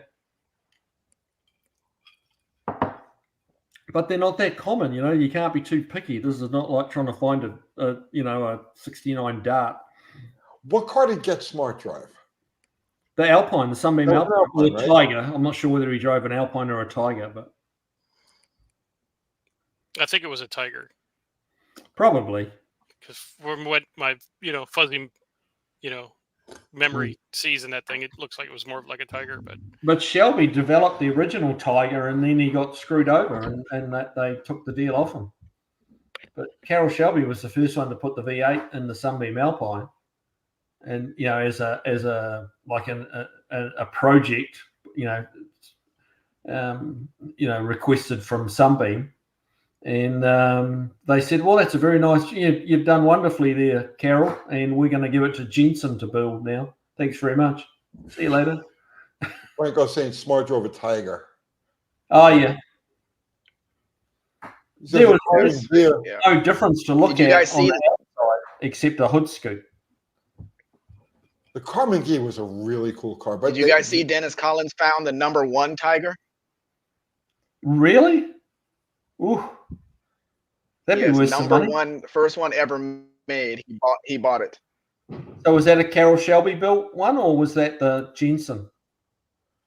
Shelby didn't build the Tigers? No, I'm He sure did. it was Carroll Shelby. Yeah, Carroll He Shelby built the built. first one. Yeah. He did the first, Really? like as a an exercise to see if it was a workable idea or not. I didn't know that. Yeah, and they modified the firewall to fit the 289 and the 260. Sorry. How involved was he in the production of those cars? What's that? How involved was he in the production of those cars? Well, he wasn't. They sent him a Sunbeam Alpine, Okay. to do an exercise as to whether he could do what he was proposing, which was. But it's post Cobra. Right? Did the Cobra first, and then Actually, they I'm not contracted sure him to do the Alpine. I think he did the Alpine second. No, well, it's around the same era. I'm not sure, actually. To be honest, I'll be guessing whether it was first or second. I think it was done second, but I'm not sure. Before I was talking about California, the last time I was out in California, we did when we jumped the fence to get the pieces of lions and all of that. So Shelby had given us a CSX. What the hell was it?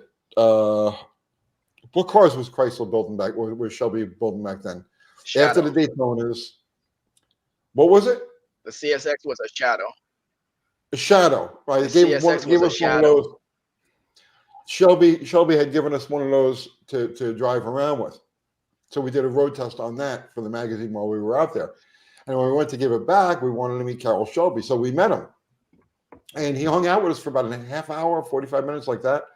And he gave me a box. They had just gotten the first like the sample boxes of the Carroll Shelby chili powder, right? The mix. And he gave us all of those. So we had chili. I had Carroll Shelby chili as soon as I came home. I've had it many times. That's the Alpine in question. Yeah, I like that. Oh, you can make that full screen, Tony. You can click on this thing, and you can make Kiwi full screen so we can see that. Let's see. Okay. So no, I'm not finding a way to do that. Oh, wait. No. And that's the barn behind it is the barn that it came out of. Oh, okay. Oh, I don't know what he's doing now. Your phone turned off. Your phone turned off. Okay. Oh, technology's Technically challenged, but never mind. Ever hear of a Wood Hill wood fire? Is that a car? What a who? A Wood Hill wood fire. I don't know No. Just Riley. Woodhill Wildfire. From what year? Is that a thing? Because I don't know. I like learning about cars I've never heard of before, so it's probably not real. But An American sports car built by Dodge and Willis dealer Blanchard Robert Woody Woodhill from 52 to 58 this in was Downey, California. This It's- was the first fiberglass car, and this guy he helped. Woodhill Wildfire. It kind of looks like a C1 Corvette, but weirder, if that makes Because sense. he took that car and he worked with GM to build that first Corvette. This was like the first fiberglass car. Really? Yeah, he hand built it himself. Yeah, off of and it was a Willys Jeep chassis, Wow. and he built this sports car on it out of fiberglass. And he went around trying to sell it and everything like that. And he just finally, GM kind of gave him like a little taste of something, and he helped him build that first single headlight Corvette. Really? So Yes. the Woodhill Woodfire is the inspiration for the C1. That explains Yes. the resemblance. Very cool. It was the first kind of production, even though it was the production vehicle, the fiberglass car before the Corvette. Really? Wow. Yes. I had never heard of it. That's interesting. I'll be damned. Hey, tell you what, guys, I'm going to call it a night and go watch some TV with Mrs. Jamie. Go, brother man, go. That's Go. your wild New Year's Eve celebration, huh? That's it. I got to finish my soup. Soup and TV. That's right. Your soup is cold, bro. It'll warm up. It'll be fine. Thanks for joining us, man. Oh, Happy yeah. New Year. Good times. Happy New Year's, guys. See you, Jamie. Good Happy luck New Year's, to all. man. And we'll Take see you in care, the bro. comments. All right, later. Bye, Cheers, Jamie. man. Yeah, I'm gonna hang out. for The another Brady day. Bunch is getting bigger. The little squares get bigger. Yeah. I'd like to get Franco. Hey, Franco, do you have? I saw Franco hanging in here. Do you have a camera, Franco? I would love to get him on. I've been wanting to invite him on to do a live for the longest time. Let's see if he's. I don't even know if he's still here. There he is. There he is. Franco, do you have a camera? I'll have Kathy send you a link. Jump in here. There's a guy. There's a guy who's like he's lived drag racing history. So Han Sosel, if I've said that right, I haven't butchered it. He's watching from Germany, and he's well aware of the Auto Union. It was a 3-cylinder two-stroke full car, rear engine too. That little Thunderbird looking thing is actually rear engine. Wow. Little two-stroke 3-cylinder 1 liter with the engine in the rear. Like just as different it can be to what America was mass producing in 1960.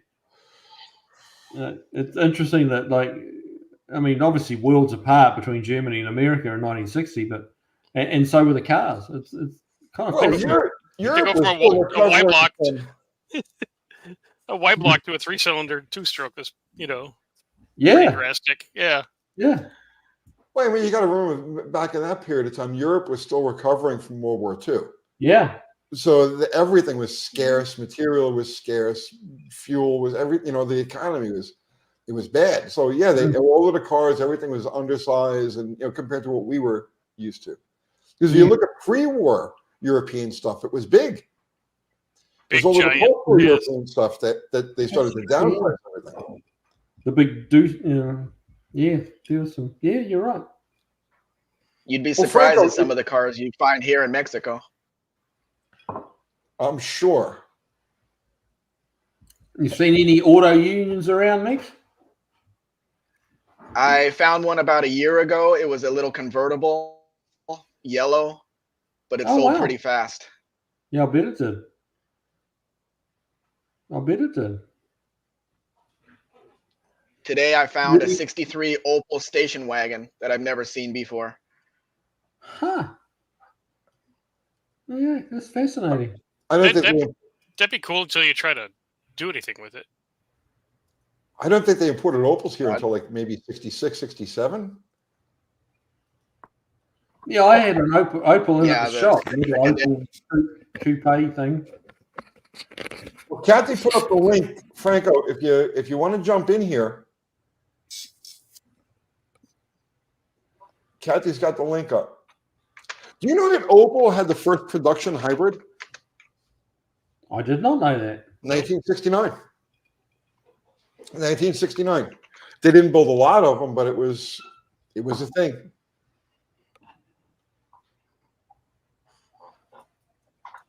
General Motors at that time had that steam car. They had a Chevelle running around on steam. Good grief. Yeah, they came close to that. Came very close to production. It was half of a small block. They cut a Running small block in half steam? on steam. Oh, really? On steam. I've got to lay off the bourbon. Yeah.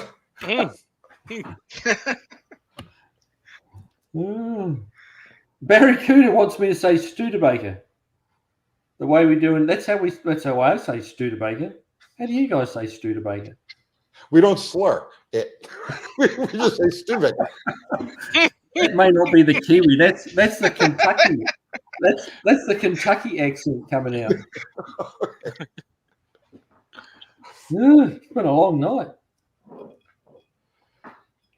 Steam engines make tons of torque. Yeah, there's nothing new under the sun. Everything that they're doing today has been tried before, and even like the steam thing, they were trying to answer questions that hadn't even been asked yet. Right. That's why this whole battery car thing it's just a phase. It's like it's like the GM diesels they had. If you go back to like pre-1920, and all the folks that worked, if the people that, because there's a book about the Coors family in Detroit. Okay. And they were good friends with the Fishers. So the Fisher Body Company, they had electric cars, and the Coors house was wired for 480 volts in the garage so they could plug their electric car in. Seriously? Yes. Well, if you go, I actually did a video on this. If you're a Mopar guy, okay, the very, very first car that could be like, so you trace the family tree all the way back. The very, very first thing that would be considered a Chrysler product was the Electro Bat, which was a car that they built in there was a company called Electro Bat that were in New York City, and this was in I'm going to say 96, no, or 1886. It might have been 86 or 96. And that the Electro still falls Bat, under old. was that? That still falls under old, whether it's 86 or 96. Right. Yeah.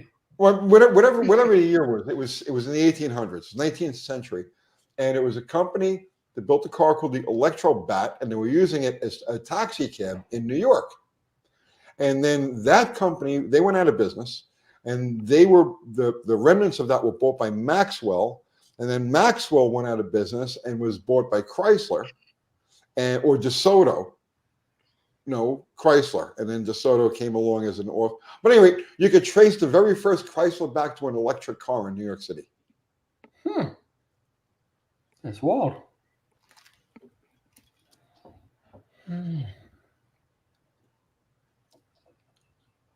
Yeah, the Electro Bat. Straight Bullet is saying. But yeah, the whole the electric thing is just absurd, and the general public, I think they sold as many of them as they're going to sell easily, and from this point on, it's either going to be a forced sale or it's pulling teeth from now on. Yep. Yeah. The whole thing is unraveling, and it's a shame, honestly, because I have nothing against electric cars. I think that if they suit your purposes, right, they're fine. It's that they tried to make them something that they're not. You know what I'm saying? They're trying to replace the internal combustion engine. You cannot replace the internal combustion engine because our whole world was built around the capabilities of the internal combustion engine. So you can't replace it unless you change everything. You change subdivisions, you change cities, you change everything. Then you can change our form of motivation. But if they had gone with the practical use for an electric car, something small that you use for your local running around, and you make them affordable, you make them cheap, so it's a handy second or third car to keep around, they would have sold zillions of the things. Whenever the big tax credits come, like this happened in Atlanta in 2014, 15 in Atlanta, they had a state tax and a city tax, and you could lease a Nissan Leaf for like $89 a month, and they couldn't keep them because for like 90 bucks a month, oh, I'll just have this second car that I plug in. Right. Who gives a crap? Yeah, give it to the kid or give it to the maid. Who cares for that kind of money? Right. But you can't make them for that. So, you can't just, they haven't figured out how to make them cheap. No. And just a city car. And you're not going to sell it to everybody, right? It's not going to fit everyone's needs. It's a niche group of people who are going to buy these. Make it for them and make it cheap and you'll sell them. Other than that, or you just, make it such a vanity thing like a Tesla that people buy them regardless, even if it doesn't I'm not sure make they any want to sense. sell a cheap. I'm not sure they want to sell a cheap electric car. Doesn't make them a lot of money. Yeah. I don't think they can sell a cheap electric car. Yeah, they haven't figured out how to make that battery pack with 8,000 little AA rechargeable batteries. Yeah. But it's not just that. It's all of the control systems that are built around to support it. It's not like they took a series of lead acid batteries and a rheostat, you know what I mean, and said, here, go to town, because I would have one. Like no ifs, ands, or buts about it. If they built a simple, practical electric car, right, that didn't have all of the horse shit, I'd have one in a heartbeat. I love the idea of that instant torque and all of that. Let's do this thing. It could be a fun car. But the way they do it, it's the execution of it. It's just way too complicated. It should be the simplest thing in the world, right? What do you need? You need a battery, you need a controller, you need an engine, and a way to charge it. That's it. That's all you need. If they why did they make them so damn? Why did they make them so damn ugly? The first, even like the Tesla, they're not good looking cars. The inside, the interior looks like a Dodge Intrepid. It's just. They had to make them like that because of the size of the battery pack underneath. Oh, I know, but you couldn't have the capacity without making the floor pan of the car that big, and then you got to put everything on top of it. Right, but then that you have an open palette for styling because you don't need any cooling, and they just went ugly. I don't, right. They never, take that technology and give it back to the guys at GM in the late 50s and have them design a car that didn't need a grill on the front end. But you know what? Make something beautiful, then you could actually sell it. That's the history of electric cars, though. If you look back at like the city cars and stuff like that they were building in the 70s and the 80s, they always went for that extra weird. You know what I mean? They couldn't just make it like a car. It always had to be this odd, like, you know what I'm saying? They just don't. They look weird. They look weird. It's designed without restriction because you don't need the big front end and the grill opening, and put the headlights on the roof. Who cares? But do something beautiful. Well, I think part of that was just that they're selling to a niche market, and the niche market wants to look distinctive.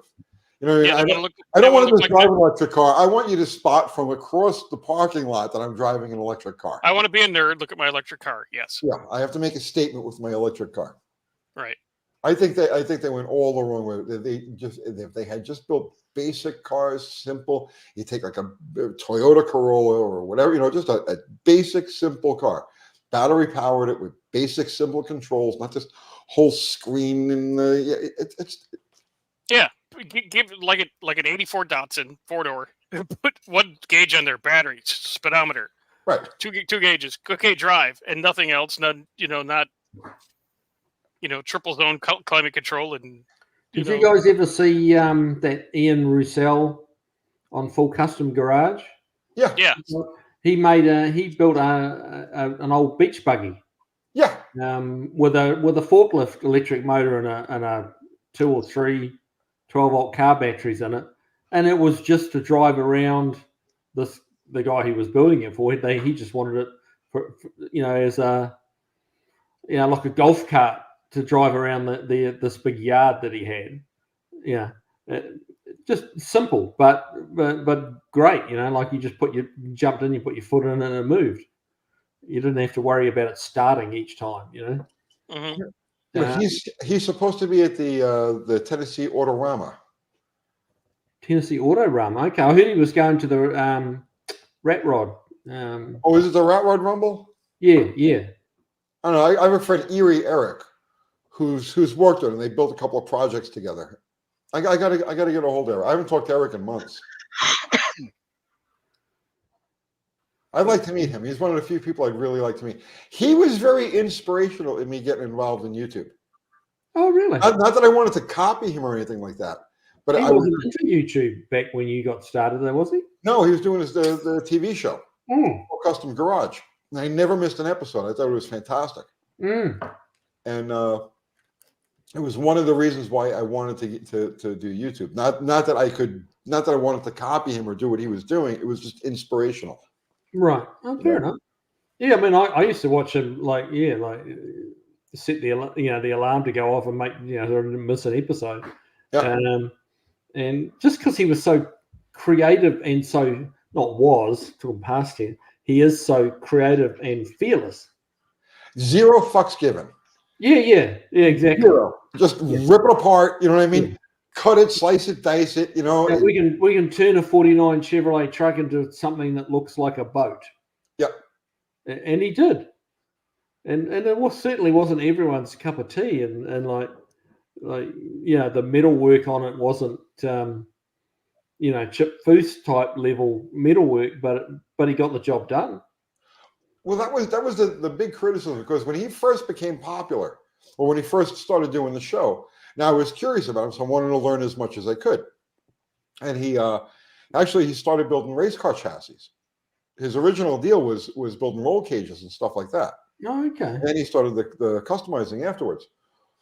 But there were a lot of criticisms of him, like if you went to the forums that like for instance like the Ham. I used to love the Ham. The Ham was great. But you'd find threads on him, and there were all these criticisms about, the bodywork is wavy, or the paint is second rate, or whatever it happens to be. But I don't think he was really going for that. He was going more for just the free flow artistic, you know what I'm saying? Like just people who built this.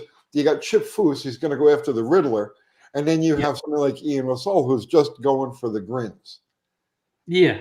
You know what I'm saying? Go to a car show and have people admire it. Right. That was his payoff. Yeah. He wasn't looking for a Riddler award to put on his mantle. Right. He just wanted the people at the regular Joes at the car show to go, that's freaking awesome. Exactly. Yeah. And you got to love him for that. Yeah, it's exactly what I liked about the guy. He was like, I identify with that attitude, because like I don't care if my cars aren't that beautiful or that fast or that rare or that. I don't care. I just want to have fun with them, And he's got that attitude. He's just like, let's just rip this thing apart and have fun with it. I wish I had 1/10 of his talent. Yeah, he's definitely got some talent and imagination to burn. Yeah. Did you ever see that eyeball he drives around in? That what? The eyeball? No. It's crazy. He built a freaking eyeball. It's like the bottom of it. It's like a float, like a parade float. Right. Okay? And it's a big eyeball. You just drive down the street with it. Like those old cartoon caricatures that they used to have. Was it Ed Roth or someone?